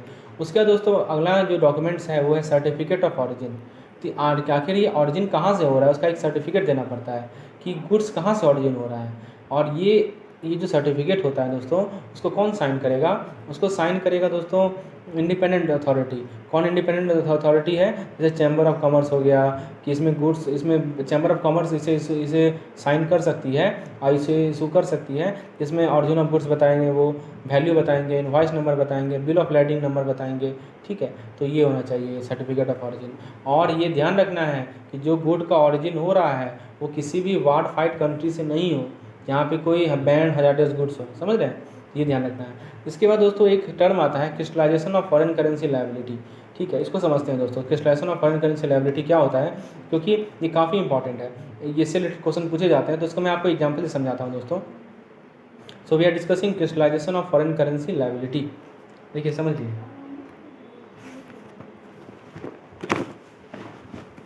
तो बेसिकली किसी भी एलसी में हमारे 4 पार्टीज इन्वॉल्व होते हैं, क्योंकि दोस्तों यहाँ से कुछ न्यूमेरिकल भी बनता है, इसलिए मैं समझा रहा हूँ। जैसे मान लीजिए एक हमारे इंपोर्टर हैं, एक हमारे इशूइंग बैंक है, एक हमारे एक्सपोर्टर हैं, और एक हमारे एडवाइजिंग बैंक, ठीक है। तो दोस्तों देखिए यहाँ पे एक इंपोर्ट बिल की हम बात कर रहे हैं। सपोज एक इंपोर्ट बिल है, तो एक्सपोर्टर ने क्या किया, इंपोर्ट बिल दिया एडवाइजिंग बैंक को, और एडवाइजिंग बैंक ने क्या किया, उस इंपोर्ट बिल को ट्रांसफ़र किया कहाँ पे, उस इंपोर्ट बिल को ट्रांसफ़र किया इशूइंग बैंक को, ठीक है। जब इंपोर्ट बिल को जब ट्रांसफ़र करेगी इसे, और ये क्या करेगी, इंपोर्ट बिल दे देगी इसे, तो इसने इसको इंपोर्ट बिल दिया तो इसने बदले में से पेमेंट दे दिया, ठीक है। मैंने प्रोसेस समझाया ना आपको, ठीक है। तो दोस्तों अब ये इसने ये इंपोर्ट बिल किसे ट्रांसफ़र कर दिया, इंपोर्टर को ट्रांसफ़र कर दिया। ये मान लीजिए कि एक्सपोर्टर जो कंट्री है वो है यूएसए, ठीक है, वो यूएसए है, और जो इंपोर्टर कंट्री है मान लीजिए इंडिया है, ठीक है। एग्जाम्पल ले लेते हैं, ठीक है। तो दोस्तों ये जो इंपोर्ट बिल है ना वो डॉलर में होगा, वो किस करेंसी में होगा, वो होगा डॉलर में, ठीक है। तो दोस्तों इंपोर्टर को क्या करना है, इंपोर्टर को ये करना है कि इशूइंग बैंक को डॉलर देना है, ठीक है, क्योंकि इशूइंग बैंक का लायबिलिटी जो है वो है कि डॉलर में पे करना है, क्योंकि इंपोर्टर बिल जो है वो डॉलर में है। अब मान लीजिए कि इंपोर्टर बिल, ये जो इंपोर्टर है वो कुछ यूजांस पीरियड के बाद, मतलब कुछ दिन था, ड्यू डेट जैसे कहते हैं, ड्यू डेट तक पे नहीं कर पाया, ठीक है। जो डॉलर में से पेमेंट देना था इशूइंग बैंक को वो पेमेंट नहीं कर पाया, तो जब पेमेंट वो नहीं कर पाएगा तो यहाँ पे एक ये रिस्क फेस करेगा जिसे एक्सचेंज रिस्क कहते हैं। इंपोर्टर इशूइंग बैंक जो है वो एक रिस्क फेस करेगा जिसे हम लोग एक्सचेंज रिस्क कहते हैं। जैसे मान लीजिए कि आज के डेट में, जब आज के डेट में $1 का वैल्यू है 74 रुपया, और कल के डेट में ये डॉलर स्ट्रांग हो जाए और ये हो जाए 78 रुपीज़, तो दोस्तों ये एक रिस्क फेस कर रहा है कि नहीं कर रहा है, ये रिस्क फेस कर रहा है ना, क्योंकि इसने तो पेमेंट कर दिया कॉरस्पॉन्डिंग डॉलर, ठीक है, और कल के डेट में डॉलर स्ट्रांग हो जाएगा तो उसे कम रुपये मिलेगा ना इंपोर्टर से, समझ रहे हैं। तो यहाँ पे ये एक फॉरेन करेंसी लायबिलिटी को फेस कर रहा है, इसका लायबिलिटी एक एक्सचेंज रिस्क फेस कर रहा है। तो इस एक्सचेंज रिस्क से बचने के लिए ये इशूइंग बैंक क्या करेगी वो समझिए। एक्सचेंज रिस्क से बचने के लिए इशूइंग बैंक क्या करेगी कि जो इंपोर्ट बिल है, समझिए, ये जो इंपोर्ट बिल है उसको वो सेल कर देगी, ठीक है। इस इंपोर्ट बिल को क्या कर देगी, इंपोर्ट बिल को जब जैसे आपका ड्यू डेट खत्म होगा ना, जैसे ड्यू डेट खत्म होगा और ये पेमेंट नहीं कर पा रही है तो इम्पोर्टर बैंक क्या करेगी, इम्पोर्ट बिल को बिल सेलिंग रेट पर, ये ध्यान रखिएगा, इम्पोर्ट बिल को बिल सेलिंग रेट पर बेच देगी। किसे, इम्पोर्टर को। इम्पोर्टर को क्या कर देगी, सेल कर देगी, इम्पोर्टर को सेल कर देगी। ठीक है, फिर से मैं बता रहा हूँ, जिस दिन ड्यू डेट होगा उस दिन क्या करेगी, इशूइंग बैंक एक्सचेंज रिस्क से बचने के लिए अपने फॉरेन करेंसी लायबिलिटी को रुपी लायबिलिटी में कन्वर्ट कर लेगी। तो इससे क्या होगा कि ये इसे पेमेंट दे देगा डॉलर में। ठीक है, हाँ, तो ये डॉलर मतलब डॉलर जो है इसको देना पड़ेगा। ठीक है, तो इसका जो लायबिलिटी था डॉलर का, जो एक्सचेंज रिस्क फेस करा था, वो इसका समाप्त हो गया। तो इसी प्रोसेस को कहते हैं हम लोग crystallization of foreign currency liability. तो इसने क्रिस्टलाइज कर दिया, इसने अपने फॉरेन करेंसी लायबिलिटी को रुपये में क्रिस्टलाइज कर दिया। ठीक है, यही होता है। और किस रेट पे होता है, तो बिल सेलिंग रेट पे होता है। तो ये चीज़ आपको समझ में आ गया। अब वही चीज़ आप देखिए यहाँ पे वर्ड में लिखा गया है कि कोई भी डॉक्यूमेंट साइट पे यदि ड्रॉ किया गया है, ठीक है, तो इशूइंग बैंक उस डॉक्यूमेंट को रख सकती है maximum period of number of days as per individual bank policy. ठीक है, in case the bill is not retired, या पेमेंट नहीं हुआ इंपोर्टर के द्वारा इस पीरियड के दौरान, तो इशूइंग बैंक क्या करेगी, इस लायबिलिटी को इंडियन रुपीज़ में कन्वर्ट कर देगी प्रिवेलिंग बिल सेलिंग रेट पे। ठीक है, और यदि मान लीजिए कि यूजांस बिल है तो जो फॉरेन करेंसी लायबिलिटी होता है वो ड्यू डेट के बाद जो है वो बैंक के डिस्क्रिप्शन पे है। पहले था कुछ 30 दिन, लेकिन अब उसे चेंज करके बैंक के अपना अपना पॉलिसीज है, उसके अकॉर्डिंगली वो डेट ऑफ क्रिस्टलाइजेशन डिसाइड करती है। ठीक है, चलिए, तो ये क्लियर हो गया। अब दोस्तों एक और डॉक्यूमेंट है evidence of import by importer. तो एविडेंस ऑफ इंपोर्ट में क्या होता है कि जो ऑथराइज डीलर्स हैं, जैसे बैंक हैं हमारे, जब वो लेटर ऑफ क्रेडिट को ओपन करते हैं अपने इंपोर्टर क्लाइंट के लिए, ठीक है, तो वो एक अंडरटेकिंग लेते हैं कहाँ से, इंपोर्टर से, कि they shall submit exchange control copy of bill of entry without. ये ध्यान दीजिएगा कि देखिए यहाँ पे क्या है, जब एलसी को ओपन किया जाता है इंपोर्टर क्लाइंट के द्वारा, तो हाँ, तो जो ऑथराइज डीलर हैं वो इंपोर्टर से क्या लेते हैं, एक अंडरटेकिंग लेते हैं कि वो इंपोर्टर जो है सबमिट कर देगा exchange control copy of bill of entry with in prescribe period. मान लीजिए कि उसे बिल ऑफ एंट्री नहीं मिला 6 महीना में, डेट ऑफ पेमेंट के 6 महीना में ऑथराइज डीलर को, तो वो क्या करेंगे, इंपोर्टर से फॉलोअप करेंगे कि बिल ऑफ एंट्री आप सबमिट करो। ठीक है, तो एक टर्म है IDP-MEMS, import data processing and monitoring system. तो इसमें क्या है कि reporting is made to RBI directly through the system. इसका रिपोर्टिंग जो है कि उसने बिल, ये जो आपका exchange control copy of bill of entry importer ने नहीं दिया, इसका रिपोर्ट डायरेक्टली RBI को मिल जाता है सिस्टम के थ्रू। तो यही होता है हमारा IDP-MEMS। यहाँ से क्वेश्चन पूछा गया था दोस्तों, याद रखिएगा, import data processing and monitoring system. ठीक है, import data processing and monitoring system, ये भी एक तरह का डॉक्यूमेंट्स है हमारा लेटर ऑफ क्रेडिट में के अंदर। तो दोस्तों हम लोग इंपॉर्टेंट डॉक्यूमेंट्स को अभी तक हम लोगों ने देख लिया। अब हम लोग नेक्स्ट टॉपिक पे आते हैं जो कि अपना केस स्टडीज़। तो दोस्तों कुछ इंपॉर्टेंट केस स्टडीज़ हैं, आइए उसे भी डिस्कस कर लेते हैं जिससे आपका कंसेप्ट क्लियर हो जाएगा। तो ये देखिए, ये हमारा केस स्टडी, पहला केस स्टडी है। इसको मैं थोड़ा जूम कर देता हूँ ताकि आपको अच्छे से समझ में आए क्या कर रहा है ये। तो आर्टिकल 4, ये पहला है क्रेडिट वर्सेज कॉन्ट्रैक्ट। आर्टिकल 4 ये कहता है कि credit by its nature is separate from the sale or other contract on which it is based and bank are in no way concerned with the bond by such contract. It also states that the issuing bank must discourage any attempt by the applicant to include the detail of the contract, performa, invoice at integral privacy. ध्यान दीजिएगा, एक term है credit और एक है contract. तो ये issuing bank को ये इंश्योर करना है कि एप्लीकेंट कोई कॉन्ट्रैक्ट का डिटेल नहीं डाले, परफॉर्मा इनवॉइस का नहीं डिटेल डाले, क्योंकि बैंक जो है, हाँ देखिए, बैंक क्रेडिट दे रही है लेकिन कॉन्ट्रैक्ट से नहीं डील कर रही है। तो ये आर्टिकल 4 में कहा गया। आर्टिकल 5 क्या कहता है कि bank deal in documents and not in goods and services. ये इंपॉर्टेंट पॉइंट है कि बैंक जो है डॉक्यूमेंट में डील कर रही है, गुड्स एंड सर्विसेज में डील नहीं कर रही है। Even then the applicant at times attempts to get the document refuse due to reason such as. तो एप्लीकेंट क्या करता है कि वो डॉक्यूमेंट को रिफ्यूज करवाने का प्रयास करता है। जैसे रीजन क्या डालता है कि गुड्स जो है परफॉर्मा इनवॉइस के अकॉर्डिंग नहीं है। obtain stay injunction against the opening bank to honor payment of the document received under LC due to the reason that the beneficiary had not sent the goods as shown and mentioned।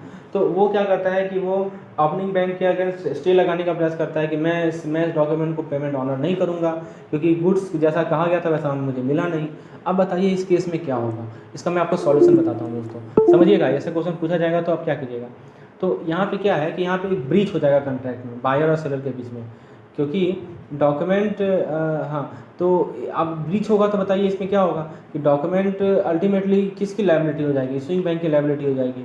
और court क्या करती है बहुत सारे cases में, stage लगाती है, grant लगाती है और स्टॉप करती है इशूइंग बैंक को नेगोशिएटिंग बैंक को पे करने में, ठीक है, और एक एप्लीकेंट के अकाउंट को डेबिट करने में। तो while issuing bank on their on should not try to excuse itself from making payment honoring the document with such reason which link the discrepancy to the sale contract or quality of goods. The national court or law being above the UCPDC, they are bound to wait for. अब देखिए समझिए, issuing bank को UCPDC क्या कहा गया है कि आपको डॉक्यूमेंट्स ही केवल देखना है, गुड्स का क्या नेचर है उसे नहीं देखना है। लेकिन ये हमारे नेशनल लॉ हैं वो UCPDC से भी ऊपर है और वो स्टे लगा दिए तो उसको वो क्या करेगी, उसको वेट करना पड़ेगा। ठीक है, ये स्टे हटे तब हम नेगोशिएटिंग बैंक को पेमेंट करेंगे और पेमेंट हम लेंगे एप्लीकेंट से। तो जो अमाउंट का जो रिकवरी है डॉक्यूमेंट्स का, the recovery of amount of the document from the applicant is all together a separate issue. ठीक है, तो एक तरह से ये क्रेडिट रिस्क का पार्ट हो गया ओपनिंग बैंक के द्वारा। This recovery of amount from the applicant must not be linked to the honoring of payment to the negotiating bank. तो अमाउंट का रिकवरी एप्लीकेंट से उसको लिंक नहीं करना चाहिए ऑनरिंग ऑफ पेमेंट नेगोशिएट। तो ये ध्यान रखना है, यहाँ से केस पूछा जाएगा। एक केस स्टडी यहाँ पे है दोस्तों, बैंक के issue LC dated 1/10/2009 in favour of beneficiary in UK. Last date of shipment as per LC is 15/10/2009 and last date of negotiation is. अब देखिए इसको मैं आपको एक डायग्राम से समझाता हूँ दोस्तों, तब ये चीज़ क्लियर रहेगा, तब ये चीज़ क्लियर होगा। इसे बहुत सारा डेट लिखा हुआ है। क्या कर रहा है कि बैंक ने एक LC इशू किया 1/10/2009 को in favour of beneficiary in UK. The last date of shipment as per LC is 15/10/2009 and last date of negotiation is. तो दोस्तों देखिए इसको ऐसे करते हैं हम लोग, ये हमारा टाइम टेबल है। तो ये हमारा 1/10/2009, ठीक है। ये कौन सा डेट है, ये डेट है हमारा इशूइंग डेट, ठीक है, ये हमारा इशूइंग डेट है।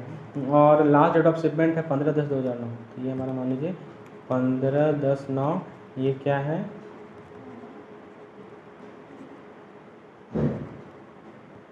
लास्ट डेट ऑफ शिपमेंट, ठीक है। उसके बाद दोस्तों नेगोशिएशन का लास्ट डेट है 31/10/2009।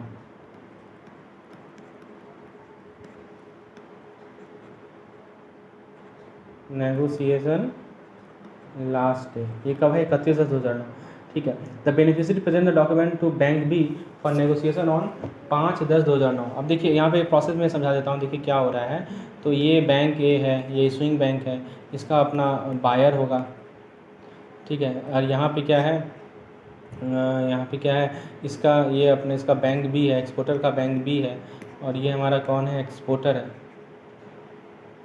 ठीक है। तो ये एक्सपोर्टर ने क्या किया, अपने बैंक बी को दिया डॉक्यूमेंट नेगोशिएशन के लिए 5/10/2009 को। कब दिया, 5/10/2009, ठीक है। इसने क्या दिया, डॉक्यूमेंट दिया शिपमेंट के बाद, ठीक है, नेगोशिएशन के लिए with document evidencing shipment of goods. Shipment कब हुआ था, शिपमेंट हुआ था 30/9/2009, ठीक है। सॉरी ये 10 है, ये सब 10 है। तो शिपमेंट कब हुआ था, शिपमेंट हुआ था 30/9 को। शिपमेंट कब हुआ था, 30 सितंबर 2009 को, ठीक है। और दिया कब, 5 तारीख को दिया, ठीक है। चलिए मान लेते हैं 5 तारीख को दिया। अब क्या कर रहा है कि which send the document to the opening bank asking to reimburse the first system. तो इसने क्या किया, इसे दे दिया, ओपनिंग बैंक को दे दिया। अब बोला कि रिम्बर्स करो। तो ओपनिंग बैंक ने क्या किया कि डॉक्यूमेंट को जब रिसीव किया तो उसने नोटिस किया कि शिपमेंट 30/9 को दिया गया है और इनवॉइस का जो डेट है वो 2/9 का है। समझिए शिपमेंट है 30/9 का, लेकिन जो इनवॉइस का जो डेट है वो है 2/9 का। While the inspection certificate, analysis certificate and packing list पर डेटेड 25/9। तो उसने ये किसने देखा, ओपनिंग बैंक ने देखा। तो इशूइंग बैंक जब रिसिप्ट मिला उसे डॉक्यूमेंट का, उसने डॉक्यूमेंट को रिजेक्ट कर दिया कि इसमें डिस्क्रिपेंसी है डॉक्यूमेंट में। तो आप बताइए कि ऐसा हो सकता है कि नहीं हो सकता है। तो आप बताइए, देखिए आर्टिकल 14 यहाँ पे आएगा। वो क्या कहता है कि document should be dated prior to the date of LC। समझिए जो डॉक्यूमेंट का डेट है उसका डेट LC के डेट से प्रायर हो सकता है, but should not be dated after the date of presentation, ठीक है। While the LC is silent about date of document presented need to be dated as per LC term if so provided in the LC, ठीक है। As such, assuming that the LC do not provide for date of the document, the rejection by the opening bank is not as per UCPDC। अब देखिए इस case में क्या हुआ वो समझिए कि आर्टिकल ये कहता है कि जो डॉक्यूमेंट है उसका डेट ऑफ LC से प्रायर हो सकता है, ठीक है। तो अब LC का ओपनिंग डेट देखिए ना, LC का ओपनिंग डेट है आपका कब का, इशूइंग डेट है 1 अक्टूबर का, ठीक है। इशूइंग डेट है जो LC का इशूइंग डेट है वो 1 अक्टूबर का है, ठीक है। और यहाँ पे देखिए क्या है कि कह रहा है कि document could be dated prior to date of LC but should not be dated after the date of presentation, ठीक है। तो चलिए LC का डेट जो है डेट ऑफ प्रेजेंटेशन के बाद नहीं होना चाहिए। Well the LC is silent about date of document. यहाँ पे LC में कुछ डेट ऑफ डॉक्यूमेंट लिखा ही नहीं हुआ है, ठीक है ना, डेट ऑफ डॉक्यूमेंट लिखा ही नहीं हुआ है। तो तो इसी कारण से जो है ओपनिंग बैंक का जो ये कहा गया कि रिजेक्ट कर रही है वो गलत है, वो यूसीपीडीसी के अकॉर्डिंग नहीं है। ठीक है, तो ये बात आपको यहाँ से क्या समझ में आ रहा है कि ठीक है, तो यहाँ से आपको तीन चीज़, यहाँ से एक चीज़ समझिए, इससे आपका क्या कंक्लूजन क्या निकल रहा है वो मैं समझाता हूँ दोस्तों। तीन डेट है, ठीक है, कौन कौन सा डेट है? एक है हमारा डेट ऑफ एलसी, एक है हमारा डेट ऑफ डॉक्यूमेंट, तब डॉक्यूमेंट डेट मतलब इनवॉइस वगैरह का डेट, ठीक है, और एक है हमारा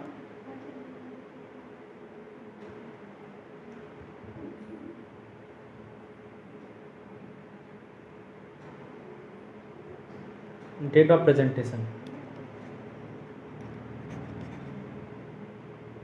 ठीक है, तो ये ऑर्डर ध्यान रखिएगा, पहले डेट ऑफ डॉक्यूमेंट हो सकता है, फिर एलसी का डेट आएगा, फिर डेट ऑफ प्रेजेंटेशन का डेट आएगा। तो इस केस में आप देख सकते हैं कि ये जो ओपनिंग बैंक का केस है रिजेक्शन का वो गलत है। उसने ये कहा था कि document were dated prior to date of credit. ठीक है, तो डॉक्यूमेंट जो है देखिए कि prior to date of credit हो सकता है। ठीक है, चलिए केस 3, अब एक एलसी है जिसमें कहा गया है कि 1000 कार्टून जिसमें 15,000 पीस अब शर्ट होगा। ठीक है, चेन्नई पोर्ट से दुबई पोर्ट में, और पार्टिसिपेंट अलाउ नहीं है। The beneficiary hand over 500 carton of shirt to shipping company on 15/7/2009, another 500 carton on 18/7/2009। ठीक है, तो दोस्तों इसको भी हम लोग डायग्राम से समझते हैं तो क्लियर रहेगा, ये भी कंसेप्ट क्लियर हो जाएगा, क्योंकि ऐसे ऐसे समझने में थोड़ा सा प्रॉब्लम आ सकती है। तो दोस्तों देखिए क्या कर रहा है कि एक एलसी है जिसमें 1000 कार्टून है, 15,000 पीस ऑफ शर्ट का, और 500 कार्टून हैंड ओवर किया 15/7/2009 में। ठीक है, तो यहाँ पे मैं बना रहा हूँ 15/7/2009 में 500 कार्टून। ठीक है, 500 कार्टून बेनिफिशियरी ने क्या कि हैंड ओवर कर दिया, और अनदर 500 और 18/7/2009। तो एक तो ये था, और एक 500 कार्टून उसने कब किया? 18/7/2009 में उसने हैंड ओवर किया। चलिए, दो डिफरेंट डेट पे किया। तो शिपिंग बैंक ने क्या, कंपनी ने क्या किया, bank bill of lending issue किया। फर्स्ट 500 कार्टून को 17/7/2009 में, और अदर बिल ऑफ लेडिंग को 19/7/2009 में। लेकिन दोनों कंसाइनमेंट को एक ही वैसल से भेजा गया, और वो चेन्नई पोर्ट को लीव किया 21/7/2009 में। टोटल गुड्स कितना था? 1000 कार्टून था, और सिंगल वेसल पे गया, लेकिन 2 बिल ऑफ लेडिंग के साथ। तो एलसी इशूइंग बैंक जब डॉक्यूमेंट रिसीव हुआ तो उसने रिजेक्ट कर दिया, ये कहते हुए कि शिपमेंट जो है नॉट मेड किया गया, ये शिपमेंट जो है एक बिल ऑफ लेडिंग के अंदर नहीं है, और इसे पार्सल शिपमेंट है जो कि एलसी के अंदर परमिट नहीं होता है। तो इशूइंग बैंक ने नेगोशिएटिंग बैंक को इन्फॉर्म किया, और गुड्स को डिस्पोजल पे हेल्ड किया गया, और फर्दर इंस्ट्रक्शन अवेटेड है। अब इस केस में बताइए क्या होगा? तो इस केस में इसका सॉल्यूशन देखिए क्या होगा कि आज पर आर्टिकल 31 में ये कहा गया है कि जब डॉक्यूमेंट प्रेजेंट होगा, इसमें एक से ज़्यादा ट्रांसपोर्ट डॉक्यूमेंट है, जिसमें शिपमेंट ऑफ गुड्स है सेम, लेकिन मीन्स ऑफ ट्रांसपोर्ट सेम है और जर्नी सेम है, तो उसको पार्सल शिपमेंट कंसिडर नहीं किया जाए। ऐसे इस केस में था। अलग अलग देखिए, ऑल्दो अलग अलग डेट में उसे उसका बिल ऑफ लेडिंग बना, ठीक है, लेकिन जर्नी सेम है, मीन्स ऑफ ट्रांसपोर्टेशन सेम है, तो उसे हम लोग पार्सल शिपमेंट नहीं कहेंगे। ठीक है, चलिए, तो इस केस में जो बैंक जो इशूइंग बैंक रिजेक्ट कर रही है डॉक्यूमेंट को, वो गलत है। ठीक है, तो आर्टिकल 31 ऑफ द यूसीपीडीसी में ऐसे केस में इसको ऑनर करना पड़ेगा। एक केस है नोटिस ऑफ डिसऑनर। अब देखिए एक चौथा केस स्टडी को हम लोग देख रहे हैं। LC issuing bank on received document on 15/9/2009 is takes 2 days to examine the same and refer to the document from applicant. अब देखिए यहाँ पे समझिए, ये बहुत बढ़िया क्वेश्चन है, इसमें इससे भी कंसेप्ट क्लियर होगा आपका। इसमें क्या कर रहा है कि जो एलसी के इशूइंग बैंक है, जब से डॉक्यूमेंट रिसीव किया 15/9/2009 को, ट्यूसडे को, उसने 2 दिन लगा कि डॉक्यूमेंट को एग्जामिन करने में, और उसने डॉक्यूमेंट को दे दिया एप्लीकेंट को एक्सेप्टेंस ऑन 17/9/2009। तो दोस्तों इसको मैं डायग्राम में समझाता हूँ। ये इशूइंग बैंक है, ये हमारा एप्लीकेंट है। अब देखिए हुआ क्या कि इसको डॉक्यूमेंट कब मिला? इसको डॉक्यूमेंट मिला 15/9/2009 को। ठीक है, इसको डॉक्यूमेंट मिला 15/9/2009 को। ठीक है, और इसने क्या किया, 2 दिन लगाया, एग्जामिन किया, और डॉक्यूमेंट दे दिया 17/9/2009 को। किसको? एप्लीकेंट को। 17/9/2009 को दे दिया इसको। चलिए आगे देखते हैं क्या कर रहा है कि the applicant came with the discrepancy document on 22/9/2009 Tuesday evening stating that document need to be rejected as bill of lading was not stamped on board stamp and in CNC bank company. Issuing bank sent a message rejection to negotiation 23/9। अब देखिए इसने क्या किया, discrepancy दिया कब? 22/9/2009 को। कब? 22/9/2009 को। ये भी ट्यूसडे था, ठीक है, और 15 भी ट्यूसडे था। और फिर इशूइंग बैंक ने क्या किया, 23/9/2009 को दे दिया ये किसको, नेगोशिएटिंग बैंक को, कि ये इसको रिजेक्ट कर रहे हैं हम लोग इस बेसिस पे। अब बताइए इस केस में ऐसा रिजेक्शन पॉसिबल है या नहीं है? आइए जरा सॉल्यूशन देखते हैं। तो स्विफ्ट मैसेज रिसीव हुआ बैंक से, इन्फॉर्मेशन ऑफ डॉक्यूमेंट रिसिवेंसी, एप्लीकेंट नेगोशिएटिंग बैंक ने क्या किया, बैक मैटर जो है बैक दे दिया ओपनिंग बैंक को कि जो रिफ्यूजल का मैसेज है वो 5 दिन के अंदर नहीं मिला, 5 वर्किंग डे के अंदर, और ऐसा क्लेम को जो है रिम्बर्स करना पड़ेगा एलसी के अकॉर्डिंग। आप बताइए ये सही है कि गलत? तो आर्टिकल 16 पे आ जाए यूजीपीडीसी की, ये कहता है कि रिफ्यूजल और डिस्क्रिपेंसी को जो कम से कम 5th वर्किंग डे के क्लोजिंग आवर तक जो है आपको प्रेजेंट कर देना है। अब इस केस में देखिए ओपनिंग बैंक करेक्ट है, क्यों? क्योंकि वो 23/9 को भेजी है, 23/9 जो है 5वां वर्किंग डे है, ठीक है जी। क्योंकि देखिए आप यहाँ पे देखिए समझिए कि ये ट्यूसडे है, 15/9 जो है 15/9 आपका ट्यूसडे है, ठीक है। तो आपका 17 कौन सा हो जाएगा, ये हो जाएगा आपका फ्राइडे, सॉरी थर्सडे हो जाएगा, ठीक है। तो फर्स्ट वर्किंग डे हो गया 15, 16वां हो गया दूसरा working day, third working day हो गया 17, चौथा वर्किंग डे हो जाएगा आपका 18, ठीक है। अब देखिए 19-20 जो है वो संडे सैटरडे था, और 21 जो था वो भारत में हॉलीडे था। अच्छा ये दिया रहेगा आपको क्वेश्चन में, ठीक है, ये क्वेश्चन आपको दिया रहेगा, वो रमज़ान का हॉलीडे था। तो ओपनिंग बैंक जो है फिर अगला जो है वो कब दी, वो पाँचवा वर्किंग डे हो जाएगा 22 को, ठीक है। 29 विचार कंप्लेन मेरा। तो दोस्तों ये क्वेश्चन में दिया रहेगा आपको कौन सा वर्किंग डे है, कौन सा आपका ये है। बस ये ध्यान रखना है कि 5th वर्किंग डे के क्लोजिंग तक ओपनिंग बैंक को ये मैसेज दे देना है, किसे, नेगोशिएटिंग बैंक को, कि ये इसका रिफ्यूज कर रहा है। चलिए 5वां केस स्टडी इंश्योरेंस से रिलेटेड है। कोई एलसी है, देखिए इंश्योरेंस से रिलेटेड क्या है, कोई एलसी है इंश्योरेंस के लिए कहा गया है warehouse to warehouse and insurance to cover 110% of invoice value, ठीक है। Bank a negotiate and forward document covering invoice for इतना under multimodal transport document combined with of lading related इतना to the opening bank under said LC, ठीक है। The insurance include the document is for $, इतना। तो insurance जो है उतना का था, 110% ज़्यादा कर लिया गया, और इनवॉइस था इतना का, तो 110% लगा के लिए दिया गया, ठीक है। 17/9/2009 का है। As per the article 20 of UCPDC the insurance must indicate the amount of insurance, ठीक है। It should be at least 110% of the invoice value if LC is silent requirement, ठीक है, ये भी सही है। In the given scenario the insurance is dated after the date of multimodal transport document. अब यहाँ पे देखिए, अभी मैं आपको बताया था कि इंश्योरेंस का डेट देखिए कब से है, 17/9/2009, और आपका जो इनवॉइस का डेट है वो 15/9/2009 का है। तो 2 दिन का कौन देखेगा फिर, ठीक है। तो इंश्योरेंस का डेट जो है आफ्टर है, तो वो voice of goods on the bank को normally accept some difference insurance coverage which could be due to rounding off the values amount but still can be discrepancy to the document हाइवर। हाँ तो देखिए यदि मान लीजिए कि अमाउंट में अंतर होता तो बैंक एक्सेप्ट करती, लेकिन यहाँ डेट का अंतर है ना। यहाँ पे देखिए साफ साफ लिखा है कि अमाउंट को जो है डेट ऑफ शिपिंग के बाद है, तो उसको आपको इसके लिए स्पेसिफिक अप्रूवल लेना पड़ेगा एप्लीकेंट से, ठीक है। तो एप्लीकेंट से अप्रूवल लेना पड़ता है। वैसे बैंक इसे रिफ्यूज़ कर देगी क्योंकि शिपमेंट का डेट कभी और है और इंश्योरेंस का डेट कभी और है। मैंने बताया था कि इंश्योरेंस का डेट जो है शिपमेंट का डेट से पहले होना चाहिए या बराबर होना चाहिए, ठीक है। तो ये हमारा 5 केस स्टडी। अब दोस्तों लेटर ऑफ क्रेडिट से रिलेटेड एक क्वेश्चन न्यूमेरिकल आता है, वो भी हम लोग डिस्कस कर लेते हैं। तो दोस्तों लेटर ऑफ क्रेडिट लिमिट पूछा जाता है, यहाँ पे न्यूमेरिकल पूछा जाता है, उसमें लिमिट पूछा जाता है। तो उसमें क्या है कि हमको कुछ चीज़ों का ध्यान रखना होता है कि एनुअल परचेज कितना होगा, EOQ कितना होगा। EOQ मतलब होता है इकोनॉमिक ऑर्डर क्वांटिटी, ठीक है। उसका लीड टाइम क्या होता है, लीड टाइम होता है कि देखिए गुड्स को रिसीव करने के बाद LC खुला, ठीक है, तो LC ओपन करने के बाद कितने समय बाद गुड्स को हमने रिसीव किया उसे कहते हैं लीड टाइम, ठीक है। Receiving the goods after LC open हुआ तो बहुत सारा प्रोसेस है ना बीच में, और तब जाके गुड्स हम लोग रिसीव करते हैं। तो वो जो टाइम होता है उसके बीच का उसे लीड टाइम कहते हैं। एक होता है हमारा ट्रांजिट टाइम, तो जो बीच में शिपिंग जो टाइम होता है उसको ट्रांजिट टाइम कहते हैं, और एक होता है हमारा यूजांस टाइम। तो पेमेंट का जो टाइम होता है उसे कहते हैं यूजांस टाइम, ठीक है। ये सब पता है आपको, lead time, transit time, usance time.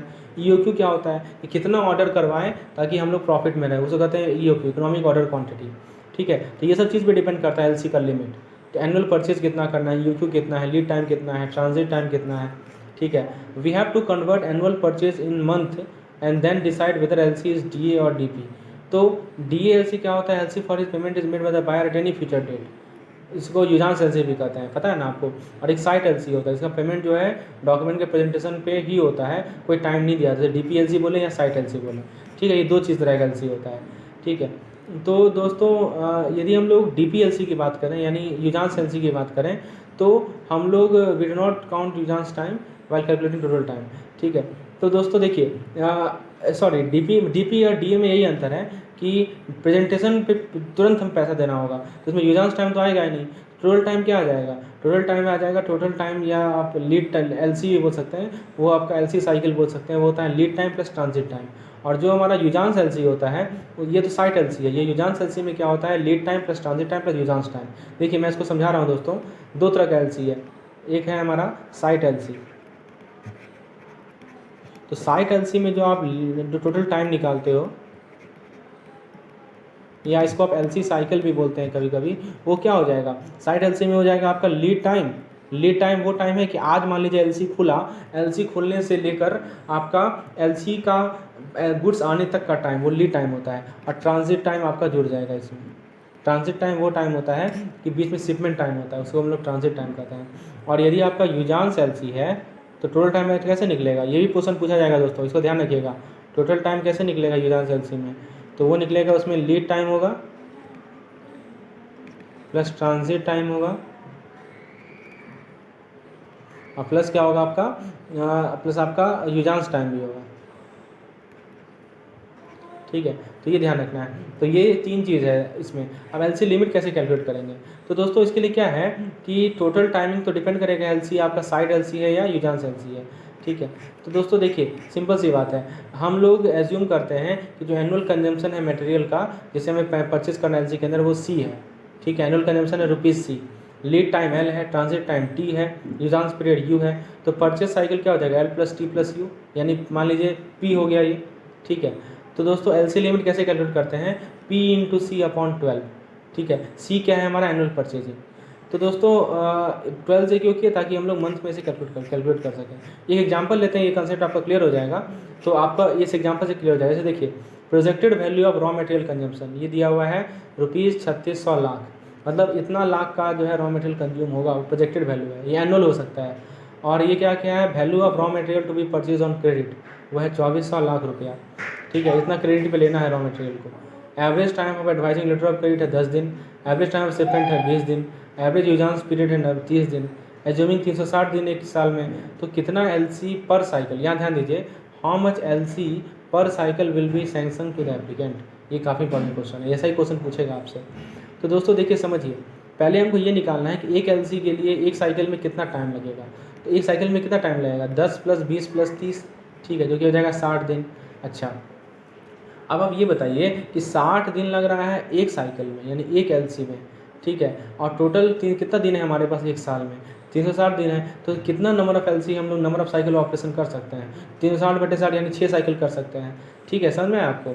ठीक है, अब आप ये बताइए कि आपको क्या पूछा गया है कि पर साइकिल में कितना एलसी होगा, हाउ मच एलसी पर साइकिल। तो दोस्तों आपको ये देखना है कि आपके पास क्रेडिट पे कितना रुपीज़ वैल्यू परचेज करें, 2400 लाख। ठीक है, तो रॉ मटेरियल आपका 2400 लाख है, और आपको 6 साइकिल में से कंप्लीट करना है, तो 400 एलसी खोलना पड़ेगा। ठीक है, 400 एलसी जो है, 400 एलसी पर साइकिल, एक साइकिल में 400 एलसी आपको खोलना पड़ेगा। ठीक है, तब जाके आपका ये कंप्लीट होगा, क्योंकि 400 खोलेंगे एक साइकिल में और टोटल है 6 साइकिल। तो इस प्रकार से 2400 लाख का जो आपका टोटल ट्रांजैक्शन है वो आपका कंप्लीट हो जाएगा। ठीक है दोस्तों, तो ये हमारा प्रोसेस है जिससे आप लोग इसे लीड टाइम में कैसे यूज करते हैं, नंबर ऑफ साइकिल कैसे निकालते हैं, एलसी पर साइकिल कैसे निकालते हैं, वो इसी यहाँ समझ सकते हैं। तो होपफुली आपको लेसन पसंद आया होगा, तो एक लाइक जरूर कीजिएगा, चैनल को सब्सक्राइब कीजिए और मैक्सिमम से मैक्सिमम इसे शेयर कीजिए। मिलते हैं हम लोग अपने नेक्स्ट लेसन में। धन्यवाद।